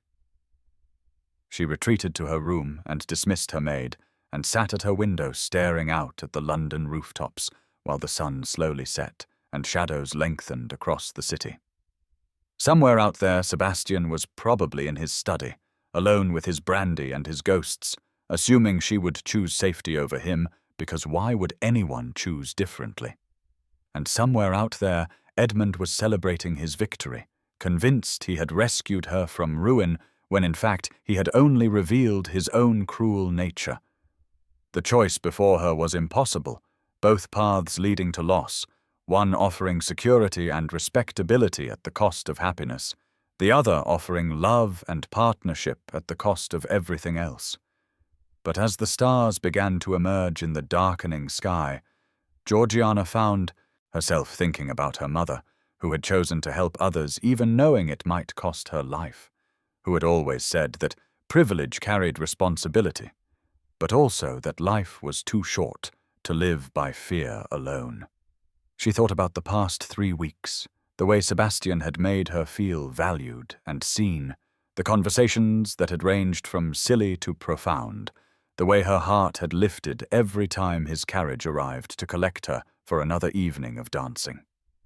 And she thought about the rest of her life, decades stretching ahead, and tried to imagine living them without ever feeling that way again, without ever being truly seen by another person, trapped in a respectable marriage to a man who viewed her as property rather than partner. The choice was impossible, but as midnight approached and London settled into uneasy sleep around her, Georgiana realized that perhaps some choices were worth making, even when they cost everything, that perhaps her mother had been right about living without fear, and that she would rather face scandal with Sebastian than security with Edmund. would rather be ruined for loving the wrong man than respected for accepting the right one. She did not know yet how she would tell her father, or how she would face society's judgment, or what would happen when the season ended and their arrangement expired, leaving her with no protection and no prospects. She knew only that tomorrow she would send word to Sebastian that she was staying, that she chose him despite everything, and that whatever consequences followed were hers to bear, chosen freely rather than accepted with resignation, and that somehow that made all the difference. The 2 days following the garden party disaster passed with agonizing slowness, each hour stretching into an eternity as Georgiana sat in her room and wrestled with the impossible decision before her, barely eating, hardly sleeping, her mind spinning through endless calculations of duty and desire, security and love, the safe path and the uncertain one. Lord Fairfax had tried repeatedly to speak with her, his face creased with worry as he hovered outside her door, asking if she was ill, if she needed anything, if perhaps she would like to discuss whatever had happened at the Marquis of Blackwood's garden party, but she had sent him away each time with gentle insistence that she needed solitude to think. The entire city seemed to be holding its breath waiting for her decision, and she knew from the notes that arrived hourly that society had already divided into camps, some convinced she would do the sensible thing and accept Edmund's renewed suit, which he had formally offered through her father the morning after the garden party, others speculating that the Duke of Ashford's scandal had destroyed any chance of a respectable match for her, and she would be forced to retire to the country in disgrace. Lady Caroline had called twice, full of concerned questions and offers of support, and even her aunt had written from the countryside urging her to think carefully about throwing away her future for a man whose past was so clouded with suspicion, well-meaning advice that only made Georgiana's chest ache with the weight of expectation and judgment. She had spent hours staring out her window at the London rooftops, watching the city carry on with its daily business while her entire world hung in balance. And she had thought about her mother more in those 2 days than she had in years, remembering the stories her father used to tell about the woman who had chosen principle over safety, who had believed that privilege carried responsibility, and that life was too precious to live in fear. On the afternoon of the second day, as shadows lengthened across her room and the sounds of evening began to drift up from the street below, Georgiana finally allowed herself to acknowledge the truth she had been circling since the moment Sebastian had offered to release her from their arrangement, which was that she loved him with a certainty that transcended logic or practicality, loved him for his honor and his vulnerability and the way he had given her choice when no one else had, and that she would rather face scandal and ruin with him than security and respectability with anyone else. The realization brought a strange calm, the clarity of a decision made despite its cost, and she rose from her window seat and went to her writing desk, where she composed 2 letters, one to Sebastian telling him that she had made her choice and asking him to meet her at the Royal Charity Ball the following evening, and one to her father explaining as gently as she could that she would not be accepting Edmund Whitmore's suit and that she understood if this disappointed him, but hoped he would eventually understand that she needed to choose her own path, even if it led somewhere unexpected. Lord Fairfax had received her letter with visible distress, his hands trembling as he read her words, and then he had looked at her with eyes that held both worry and something that might have been pride, as he asked if she was certain, truly certain, because once this choice was made, there would be no going back. She had nodded, her throat too tight for words, and he had embraced her with the fierce protectiveness of a father who wanted to shield his daughter from pain, but understood that some lessons could only be learned through living them. The letter to Sebastian she had sent by private messenger, with instructions that it be delivered directly into the Duke's hands, but the messenger had returned with word that the Duke of Ashford had left London 2 days prior for his estate in Kent, and was not expected to return for the remainder of the season, and Georgiana had felt her carefully constructed resolve waver at the realization that Sebastian had already given up, had already assumed she would choose safety over him, and had retreated to lick his wounds in private. But Lord Fairfax, when she had told him of Sebastian's departure with poorly concealed devastation, had surprised her by placing a gentle hand on her shoulder and saying that perhaps the Duke simply needed to be shown that someone was willing to fight for him the way he had fought for her. And then her father had done something that made Georgiana's eyes fill with tears, which was to take the letter she had written to Sebastian and promise to send it by the fastest rider he could hire, with instructions to deliver it to Kent and await a response. The Royal Charity Ball was the most prestigious event of the entire social season, held in the staterooms of Buckingham Palace with minor royalty in attendance and guest lists so exclusive that invitations were considered marks of the highest social standing, and Georgiana had never expected to attend until Sebastian's arrangement with her father had elevated her status enough to warrant inclusion. Now, as her carriage rolled through the palace gates on the evening of the third day, she felt terror and determination warring in her chest, her hands trembling as she smoothed the skirts of her gown, a creation of ivory silk with silver embroidery that caught the light and made her feel like she was wearing starlight itself. Her father sat across from her in the carriage, his face grave but supportive, and he had insisted on accompanying her, despite her protests that his presence might make things more difficult, saying firmly that he would not allow his daughter to face London society's judgment alone.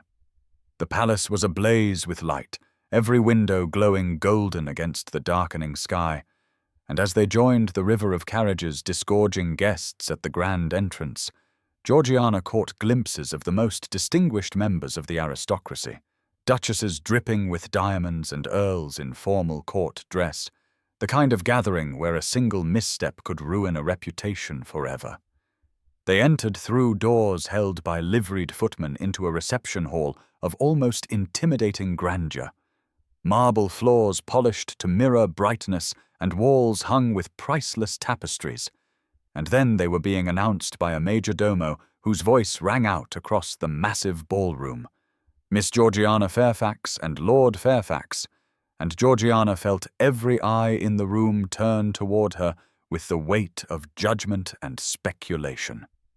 The ballroom was even more magnificent than she had imagined, gilded ceilings soaring overhead with chandeliers so massive they seemed to hold entire galaxies of crystals, mirrors lining the walls to multiply the crowd of perhaps 600 guests into seeming thousands, and an orchestra of 40 musicians playing from a raised platform at one end.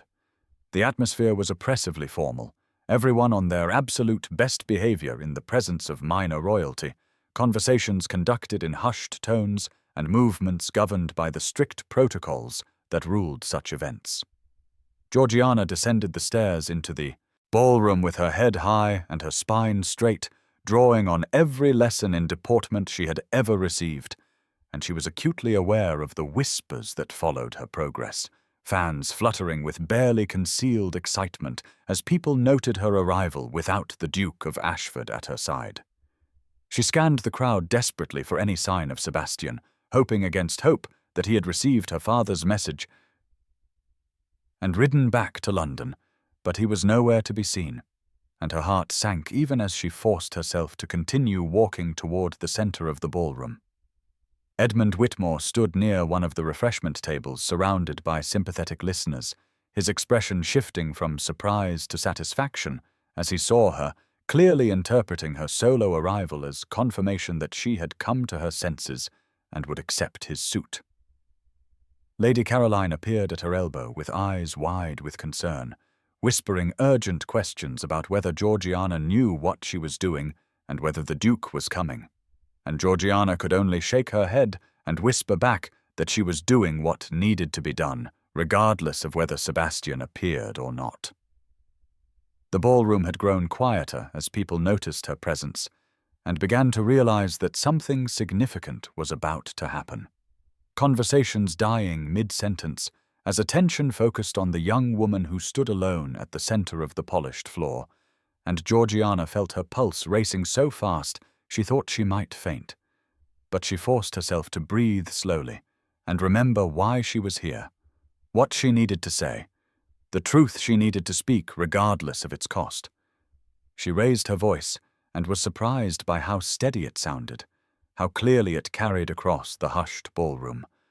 "Ladies and gentlemen," she began, and the remaining conversation ceased entirely as 600 people turned to stare at her with varying expressions of shock and fascination and disapproval. "I apologize for this breach of protocol, but I have something to say that cannot wait for a more convenient moment." She paused, gathering her courage, and then continued with growing strength. "We are quick to believe scandal and slow to recognize honor. We protect reputations while destroying character, and we judge others based on whispers and rumors rather than evidence or truth. I have spent this season with a man society has judged without knowing him, condemned without hearing his side of events that were far more complicated than simple scandal would suggest."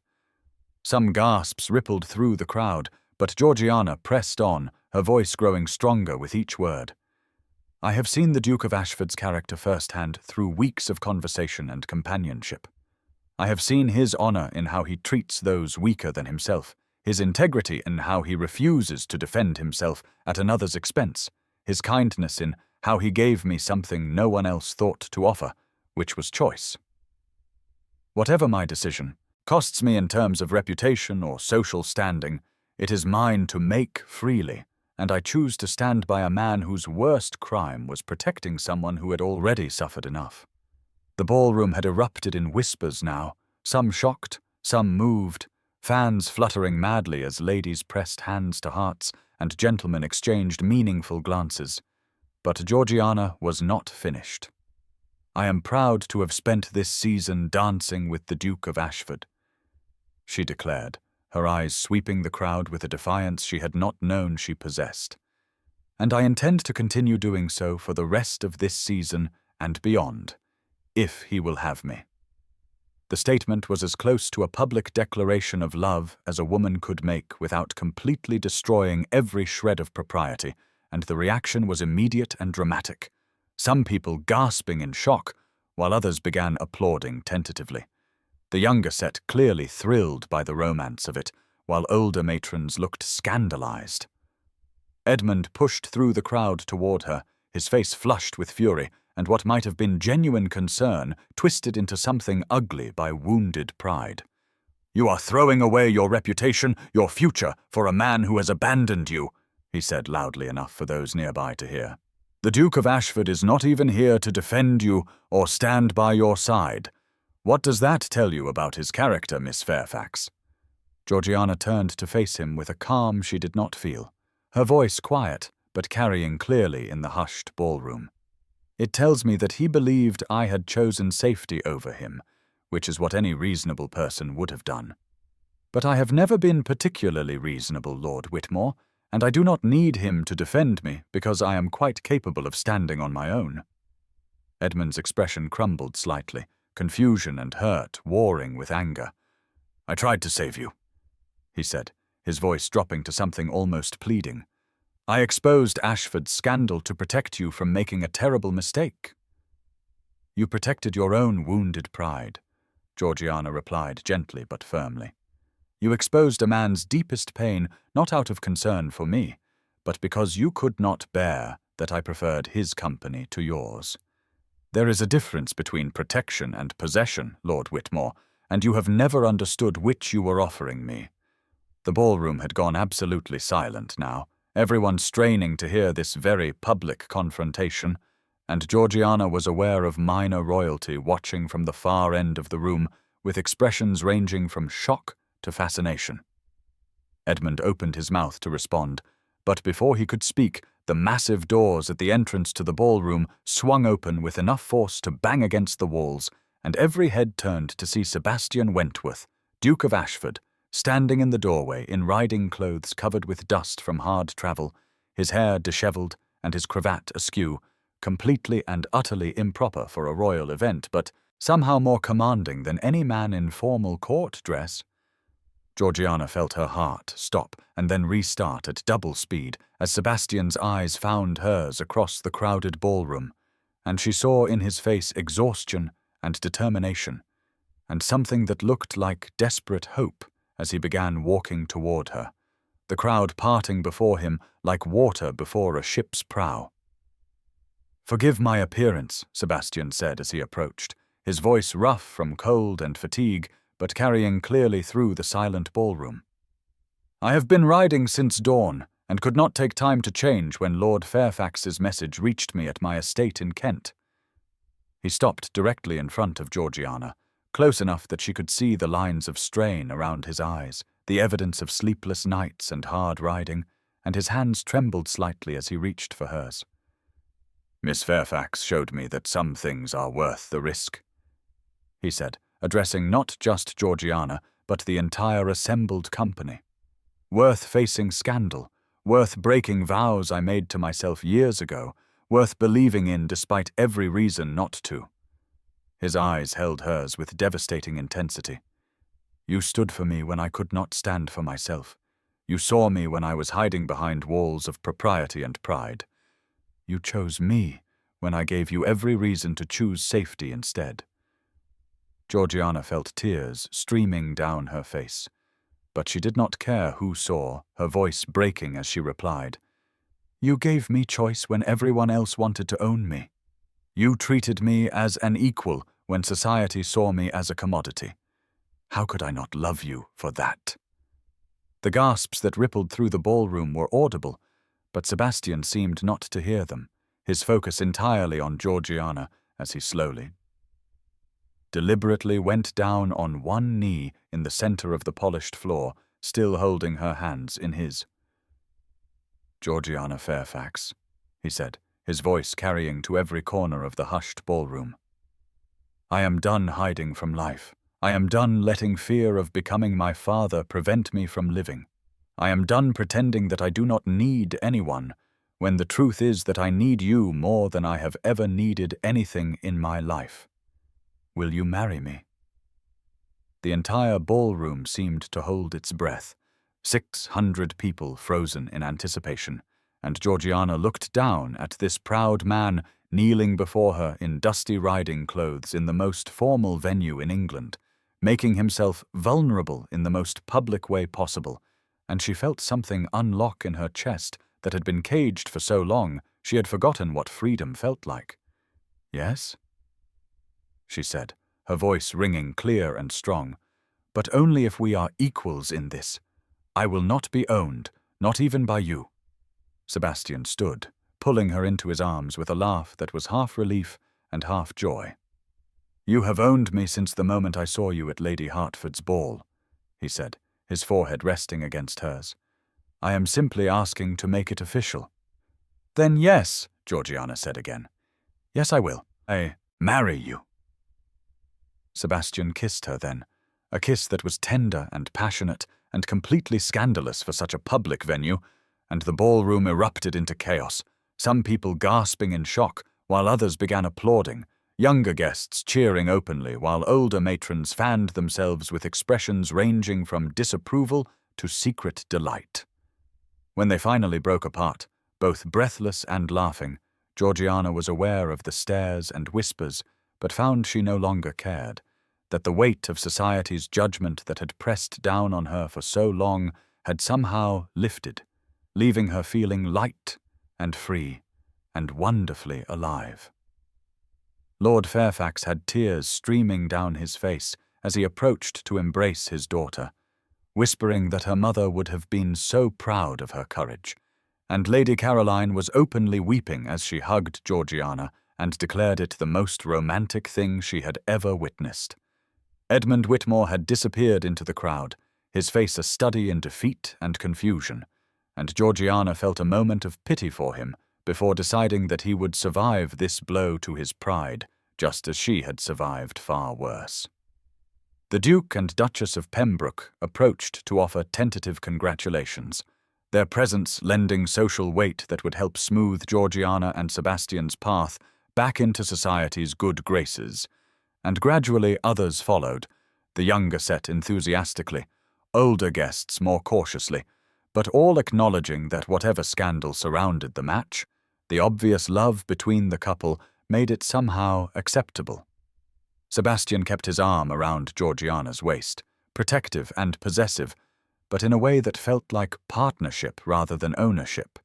And when the orchestra struck up a waltz, he led her onto the floor with a smile that transformed his usually severe features into something almost boyish. "I believe this dance is mine," he said, as they began to move together with the perfect synchronization they had developed over weeks of practice. "All of them are," Georgiana replied, resting her head against his shoulder in a gesture that would have been scandalous before their engagement, but now felt like the most natural thing in the world. For the rest of this season, and every season after. They danced while the ballroom gradually resumed its festivities around them, some guests still scandalized, but others clearly charmed by the romance of it all, and Georgiana realized that she no longer cared which camp people fell into because their opinions no longer had power over her choices. She had spoken her truth and claimed her future and the man she loved, and whatever consequences followed were hers to face with Sebastian by her side. "On one condition," she said suddenly, pulling back to look up at him. "We face everything together from now on. No more protecting me by shutting me out, no more sacrificing yourself without letting me have a say. We are partners or we are nothing." Sebastian's eyes softened with emotion that made her breath catch. "I promise," he said solemnly. "No more walls, no more secrets, no more trying to shoulder burdens alone. We face everything together as equals." Georgiana smiled, the genuine, unguarded smile he had been trying to earn since the first night they danced, and she saw his expression shift to something almost like awe as he looked at her. "There it is," he murmured. "That smile. I would face any scandal, any judgment, any cost for the privilege of seeing that smile every day for the rest of my life." "Then you had better get used to it," Georgiana said, laughing as he spun her through a turn. "Because I intend to smile quite frequently now that I have something genuine to smile about." The ball continued around them, the initial shock of their public engagement giving way to celebration as the champagne flowed and the orchestra played on, and by the time the evening ended, Georgiana and Sebastian had danced every dance together, their happiness evident in every glance and touch and shared laugh. As they finally prepared to leave, Sebastian's carriage waiting to take them to her father's house, where propriety demanded he deliver her despite their engagement, Georgiana looked back at the glittering ballroom one final time and marveled at how completely her life had changed in the space of a single season. She had entered the social whirl as a desperate young woman resigned to accepting whatever match would save her family from ruin, and she was leaving it as someone who knew her own worth and had claimed her own future, regardless of cost. The girl who had watched Edmund Whitmore monopolize her dance card with numb resignation was gone, replaced by a woman who had stood in the center of Buckingham Palace's ballroom and declared her love publicly, who had faced down scandal and judgment and emerged stronger for it. Sebastian handed her into the carriage and settled beside her, immediately pulling her close with the easy affection of someone who no longer felt the need to maintain careful distance. And as they rolled through the London streets toward her father's house, Georgiana felt peace settling over her like a warm blanket. "I was so afraid you would not come," she admitted quietly. "When the messenger said you had gone to Kent, I thought I had lost you before I even had the chance to fight for you." "I almost did not," Sebastian confessed. "I spent 2 days convincing myself that you would be better off without me, that the honorable thing was to disappear and let you salvage your reputation. But then your father's message arrived, and I realized something." He turned to face her, his expression serious in the dim light of the carriage. "I realized that by trying to protect you through absence, I was making the same mistake I made in India, deciding for someone else what they could and could not handle, taking away their agency in the name of protection. You deserved the chance to make your own choice, even if that choice was me despite all the complications that came with it. "And you rode through the night to get here," Georgiana said, touching his face gently. "Yes," Sebastian agreed, catching her hand and pressing a kiss to her palm. "I rode through the night and walked into Buckingham Palace, looking like a vagrant because missing your moment of courage was unthinkable. You fought for me when no one ever has. The least I could do was show up to fight beside you." They arrived at her father's house, and Sebastian walked her to the door, and in the privacy of the shadowed entrance, he kissed her again with a tenderness that made her knees weak. "I love you," he said simply. "I know I have not said it yet tonight, too caught up in proposals and public declarations, but I love you, Georgiana Fairfax, and I intend to spend the rest of my life proving myself worthy of the gift you have given me by choosing to stand by my side." "I love you too," Georgiana replied, her heart so full she thought it might burst. "And you do not need to prove anything. You already gave me the greatest gift anyone could give, which was treating me as though my choices mattered, as though I was more than a transaction or a solution to a problem. You saw me, Sebastian, really saw me, and that changed everything." The door opened and Lord Fairfax stood in the entrance hall with tears in his eyes and a smile on his face, and he embraced Sebastian with the warmth of a father welcoming a son, telling him that he would be honored to have such a man marry his daughter, that anyone who made Georgiana smile the way she was smiling now had his blessing and his gratitude. Sebastian promised to call the following day to discuss settlements and wedding arrangements, though he made clear that Georgiana would have equal say in all decisions regarding their future, and Lord Fairfax had laughed and said he would expect nothing less given the woman his daughter had become. Georgiana watched Sebastian's carriage disappear into the night, and then turned to her father with happiness radiating from every pore. "Thank you, Papa," she said quietly, "for sending that message to Kent, for supporting my choice even when it seemed mad, for believing that I deserved to choose my own path." Lord Fairfax hugged her tightly. "Your mother always said that the women in our family were made of stronger stuff than most," he said, his voice rough with emotion. "I think she would be proud of the woman you have become, the courage you showed tonight. I know I am." As Georgiana prepared for bed that night, her maid chattering excitedly about the romantic proposal and the shock on everyone's faces when the Duke had burst into the ballroom, she caught sight of herself in the looking-glass and barely recognized the woman staring back. She looked radiant, alive in a way she had never been before, her eyes bright with happiness and her smile genuine and unforced. This was who she was meant to be, she realized, not the resigned girl accepting whatever fate handed her, but a woman who claimed her own happiness and fought for her own future and refused to let society's judgment define her worth. Across London in his Mayfair townhouse, Sebastian sat in his study and stared at the ring he had commissioned weeks ago, a sapphire surrounded by diamonds that he had ordered on impulse after their third dance together, long before the garden party scandal, long before he had consciously admitted to himself that he was falling in love. Tomorrow he would give it to Georgiana and they would begin planning their life together. But tonight he allowed himself simply to marvel at the unexpected turn his life had taken, from a man determined to remain alone to someone who could not imagine facing the future without the woman who had seen past his walls and chosen him anyway. The season was not yet over. There would be more balls and social events where he and Georgiana would face whispers and speculation and the slow process of society adjusting to their engagement. But none of that mattered now because they had each other, and they had made their choice publicly and permanently.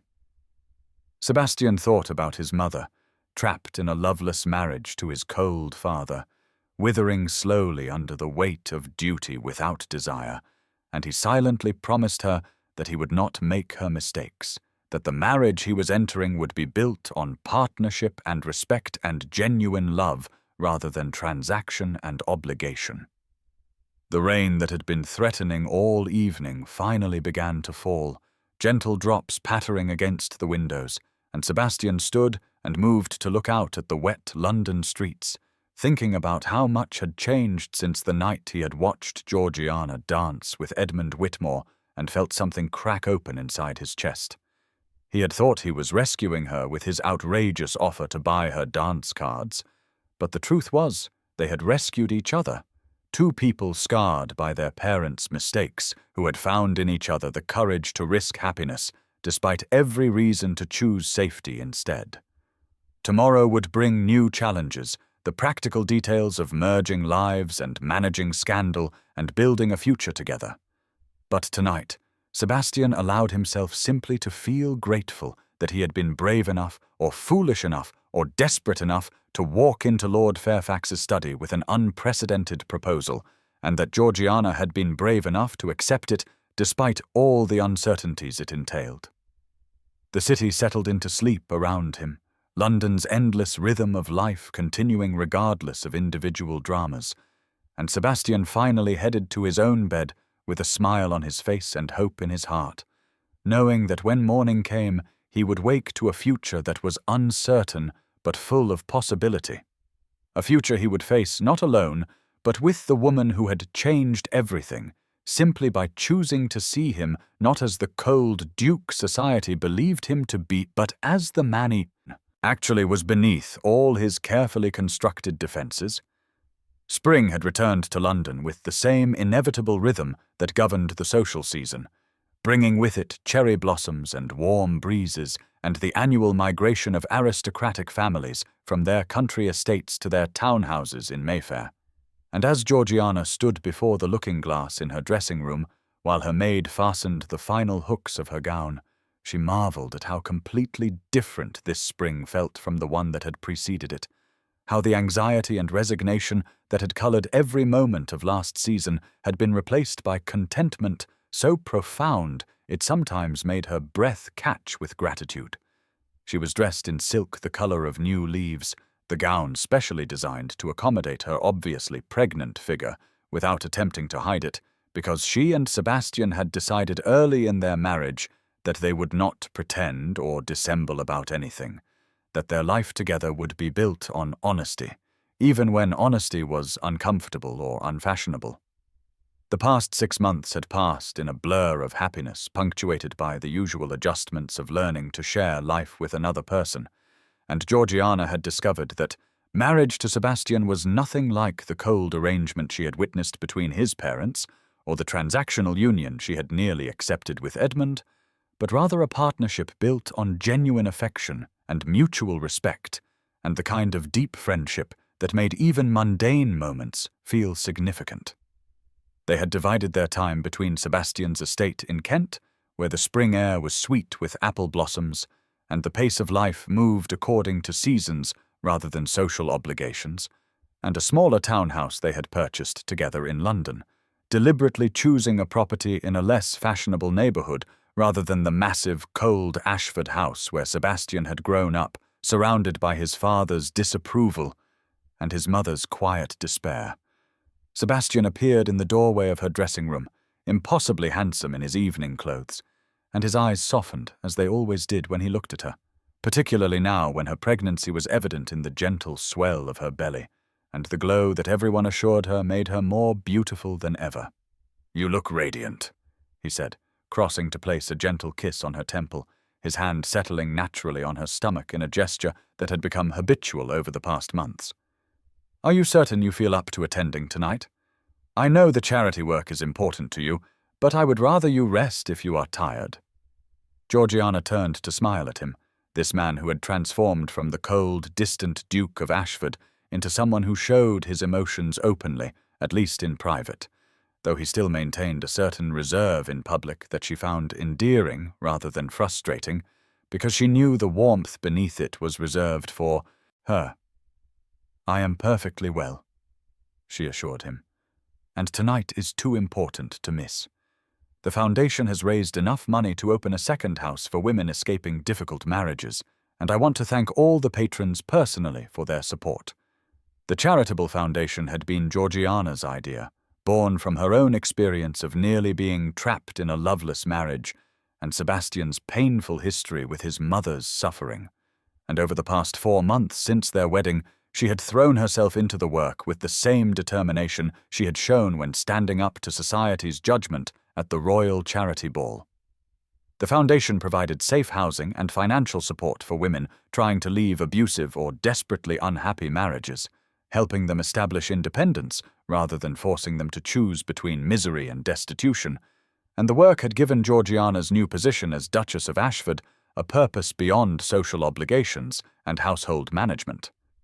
Sebastian had supported the foundation both financially and emotionally, using his influence to encourage other wealthy men to contribute, and his own painful history to convince skeptics that the cause was worthy. And Georgiana loved him even more for his willingness to be vulnerable in service of helping others. The Duke and Duchess of Pembroke's estate blazed with light as their carriage approached. The opening ball of the new season always held at this magnificent property that rivaled even the grandest royal venues, and Georgiana felt a flutter of nerves that had nothing to do with anxiety and everything to do with the contrast between this arrival and the one she had made at Lady Hertford's ball almost exactly 1 year ago. Then she had been desperate and resigned, accepting Edmund's proprietary claim on her time because she had no other choice, watching the evening unfold with the numb awareness that her future was being decided by financial necessity rather than personal desire. Now she arrived as Sebastian's wife, secure in his love and her own worth, no longer performing for society's approval, but simply living her life according to principles she and Sebastian had chosen together. The majordomo announced them as the Duke and Duchess of Ashford, and Georgiana felt the familiar weight of eyes turning toward them, but the quality of attention was different now, warm rather than judgmental, curious about her obvious pregnancy rather than scandalized by their unconventional courtship. They descended into the ballroom together, Sebastian's hand protective at the small of her back, and people approached to congratulate them on the impending arrival, to express admiration for Georgiana's charitable work, to generally treat them as the established couple they had become rather than the scandal they had once represented. The ton had largely accepted their match in the end, won over by the obvious romance of their story and by Georgiana's charm as she settled into her role as Duchess, and while there were still a few older matrons who sniffed disapprovingly and whispered about propriety, most of society had moved on to newer scandals and fresher gossip. More importantly, Georgiana had discovered that their unconventional beginning had inspired other young women to demand more from their own courtships, to refuse matches based purely on financial advantage, to believe that genuine affection was possible even within the constraints of arranged marriages if both parties approached them with honesty and respect. The ballroom was decorated with spring flowers, cherry blossoms, and early roses filling the air with delicate fragrance, and the atmosphere was one of celebration and renewal rather than the oppressive formality Georgiana remembered from the previous season. The orchestra played from the same mezzanine level, but tonight the music sounded joyful rather than merely elegant, and as Sebastian led her toward the dance floor for the opening waltz, Georgiana felt happiness bubbling up in her chest like champagne. "Do you remember that first ball?" she asked as they began to move together with the perfect synchronization that months of dancing had only enhanced. "You looked like you wanted to murder Lord Whitmore." Sebastian laughed, the sound genuine and unguarded in a way that still sometimes surprised her, because it was so different from the cold reserve he had maintained when they first met. "I did," he admitted. "I watched him treat you like a possession he had already acquired, announcing his intention to propose as though you had no say in the matter, and something in me just snapped.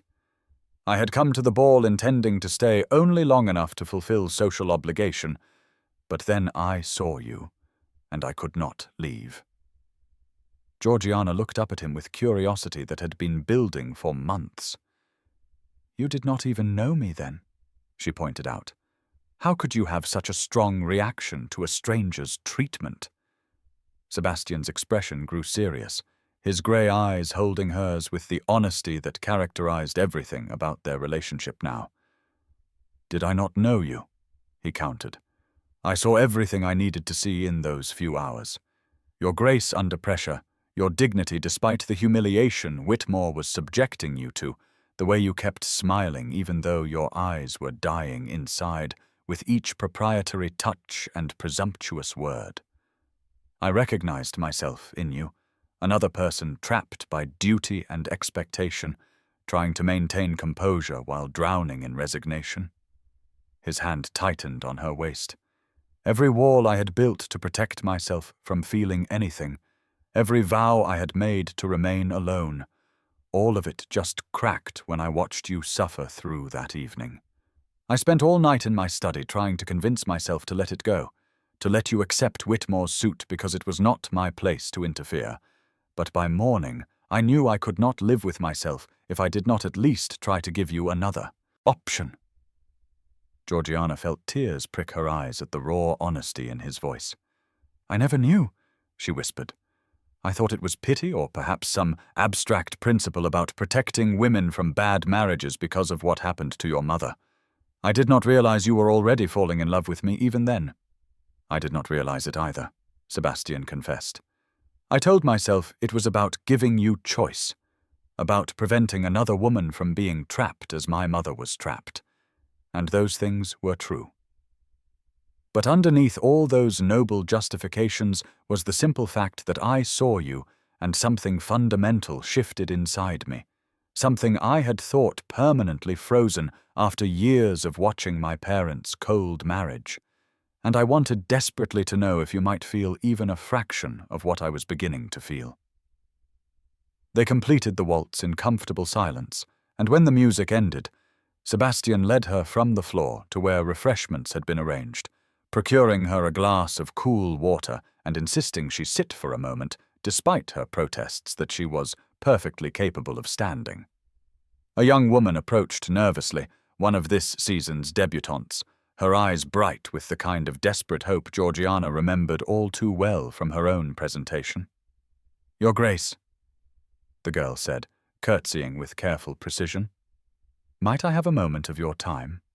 I have heard such wonderful things about your charity work, and I wanted to ask, well, is it true that you refused a viscount to marry the Duke?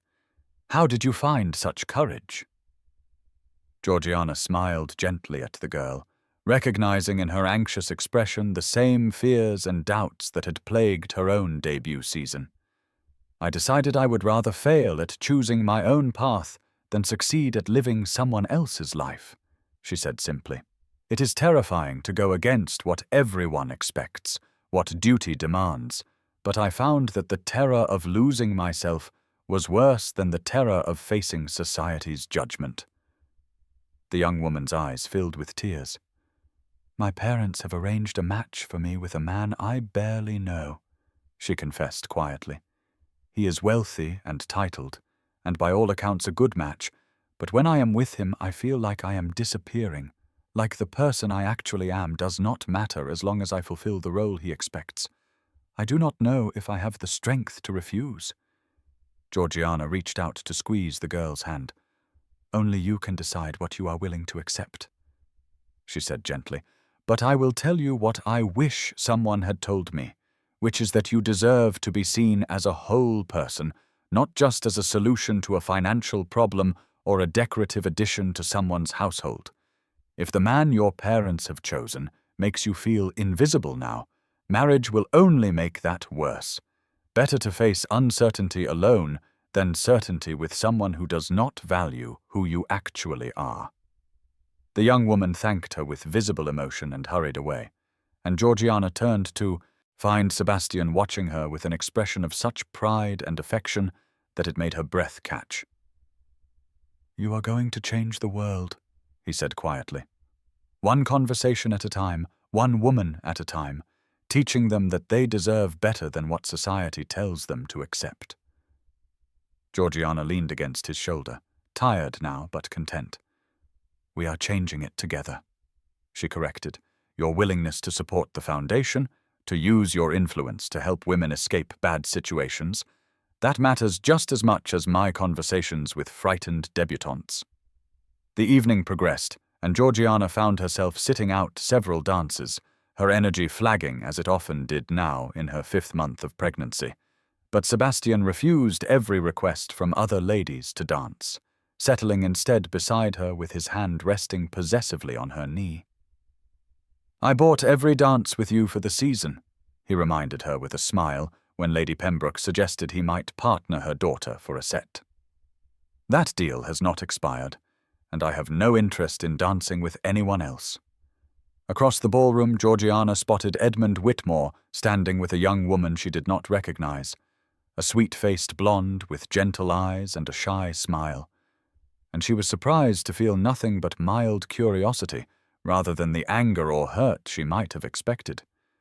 Edmund looked different somehow, less puffed up with his own importance, more relaxed in his companion's presence than Georgiana had ever seen him, and when he noticed her watching, he made his way over with visible hesitation.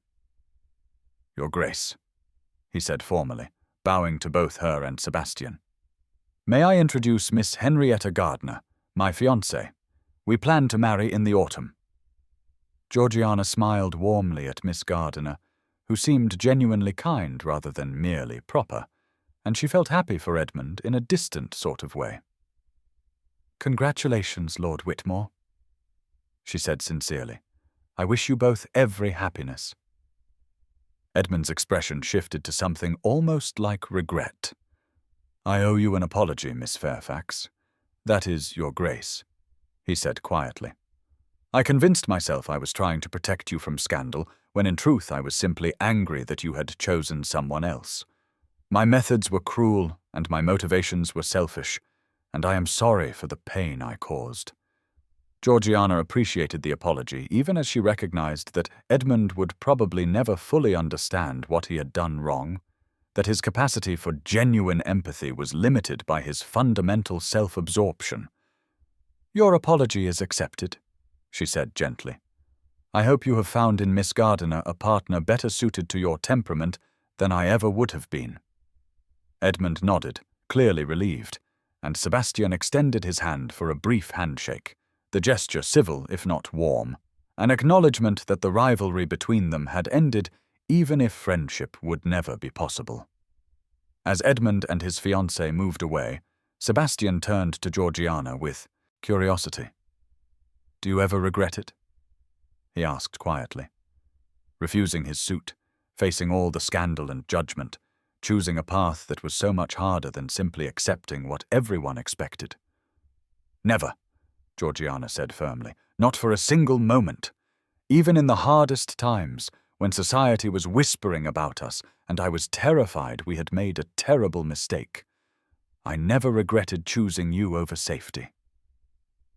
The ballroom had grown warm and crowded as the evening progressed, and when Georgiana expressed a desire for fresh air, Sebastian immediately offered his arm and led her through the French doors into the gardens, where spring had transformed the grounds into something magical.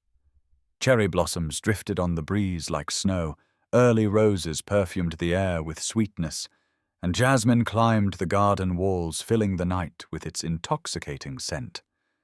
A fountain played in the center of the formal garden, its gentle splash providing peaceful counterpoint to the music drifting from the ballroom, and overhead the full moon cast silver light across the carefully tended paths. They walked in comfortable silence, Georgiana's hand tucked into Sebastian's elbow, until they reached a secluded bench beneath a willow tree, where the shadows provided privacy from the other couples strolling the gardens. Sebastian guided her to sit and then knelt before her, his hands settling gently on her rounded stomach, with the reverent care he always showed when touching her pregnancy.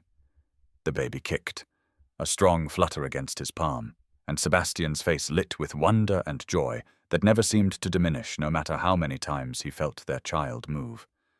"Thank you," he said quietly, his eyes finding hers in the moonlight, "for fighting for us when I had given up, for standing in front of all of London and declaring that you chose me despite every reason to choose safety instead. For giving me this," he gestured to her stomach, to the garden around them, to the life they had built together. I spent years certain I would be alone, convinced it was safety when it was really just fear. You showed me the difference." Georgiana reached down to cup his face, her thumb tracing the line of his cheekbone. "We fought for each other," she corrected gently. "That is what equals do. You gave me choice when no one else thought I deserved it. You saw me as a whole person rather than a commodity. And you loved me enough to let me go if that was what I needed. How could I not fight for that? For you. For us." Sebastian rose and settled beside her on the bench, pulling her close against his side. "And now?" he asked, his hand returning to rest on her stomach. "Are you happy, truly happy? Or do you sometimes wish for the easier path you might have had?" Georgiana laughed softly. "Even when I am enormous and can barely dance," she teased. "Even when society still whispers about our scandalous courtship, and I am too tired to attend half the events we are invited to. You are asking if I am happy?" Sebastian kissed the top of her head. "Especially then," he said. "Especially when you are carrying our future and tired from the important work you are doing and still so beautiful, it makes my chest ache to look at you. How could I love you more than I do in moments like this?" Georgiana turned in his arms to kiss him properly, a long, slow kiss that tasted of champagne and happiness, and the complete certainty that they had chosen correctly, despite all the obstacles and judgment they had faced. "I am happier than I ever imagined possible," she said when they finally broke apart. "I did not know life could feel like this, that marriage could be partnership rather than possession, that love could be both passionate and peaceful at the same time. You gave me all of that, Sebastian, and I would choose you again every single day for the rest of my life." The music from the ballroom shifted to a waltz, the familiar strains carrying clearly across the garden, and Sebastian stood and offered his hand with the same gallantry he had shown that first night when he had tried to claim the final dance from Edmund's possessive grip. "May I have this dance, Your Grace?" he asked formally, but his eyes were warm with affection and gentle teasing. Georgiana took his hand and let him pull her to her feet, settling into his arms with the ease of long practice as they began to move together in the moonlit garden. They danced slowly, mindful of her pregnancy and the uneven ground, but perfectly synchronized in the way that only came from months of dancing together and the deep understanding they had built through honesty and vulnerability and choosing each other again and again. Around them the garden bloomed with spring flowers, the fountain played its gentle song, and overhead the stars wheeled in their eternal patterns, indifferent to human drama, but somehow making the moment feel blessed anyway. Other couples moved through the shadows, stealing kisses and murmured conversations, but Georgiana and Sebastian were lost in their own world, completely absorbed in each other and the life they were building together. The Duke and Duchess, who had scandalized London society by refusing to accept anything less than genuine love and equal partnership, who had stood against judgment and expectation and chosen their own path despite its cost, who had transformed from two wounded people hiding behind walls of self-protection into partners who faced everything together with honesty and courage and abiding affection. As the waltz ended, and they stood swaying gently in each other's arms, Georgiana rested her head against Sebastian's chest and listened to the steady beat of his heart, and she felt profound gratitude for the courage she had found to speak her truth at the royal charity ball, for Sebastian's willingness to ride through the night to stand beside her, for the life that had unfolded from those moments of bravery when they had both chosen love over safety and partnership over possession. Inside the ballroom, the season's festivities continued, young debutantes hoping for advantageous matches and mothers plotting social strategy and the endless dance of courtship and marriage that would replay itself season after season for as long as society existed.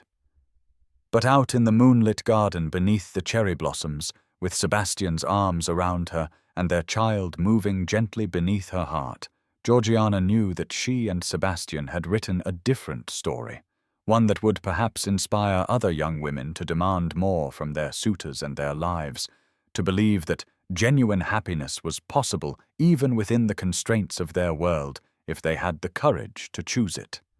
The future stretched ahead, full of possibility and uncertainty in equal measure, children to raise and a foundation to grow, and the daily work of building a marriage based on mutual respect and genuine partnership. But Georgiana faced it all with confidence, born from knowing that whatever challenges came, she would meet them with Sebastian by her side, two equals who had chosen each other freely and would keep choosing each other every day for the rest of their lives. And as they finally turned to walk back toward the glowing ballroom, hand in hand, Georgiana thought about the girl she had been 1 year ago, desperate and resigned, and convinced her only value lay in her willingness to accept whatever match would save her family from ruin, and she marveled at how completely she had transformed into someone who knew her own worth and demanded to be seen as a whole person rather than a commodity. That transformation had been painful and frightening and wonderful all at once, requiring courage she had not known she possessed and faith in possibilities she had barely dared to imagine.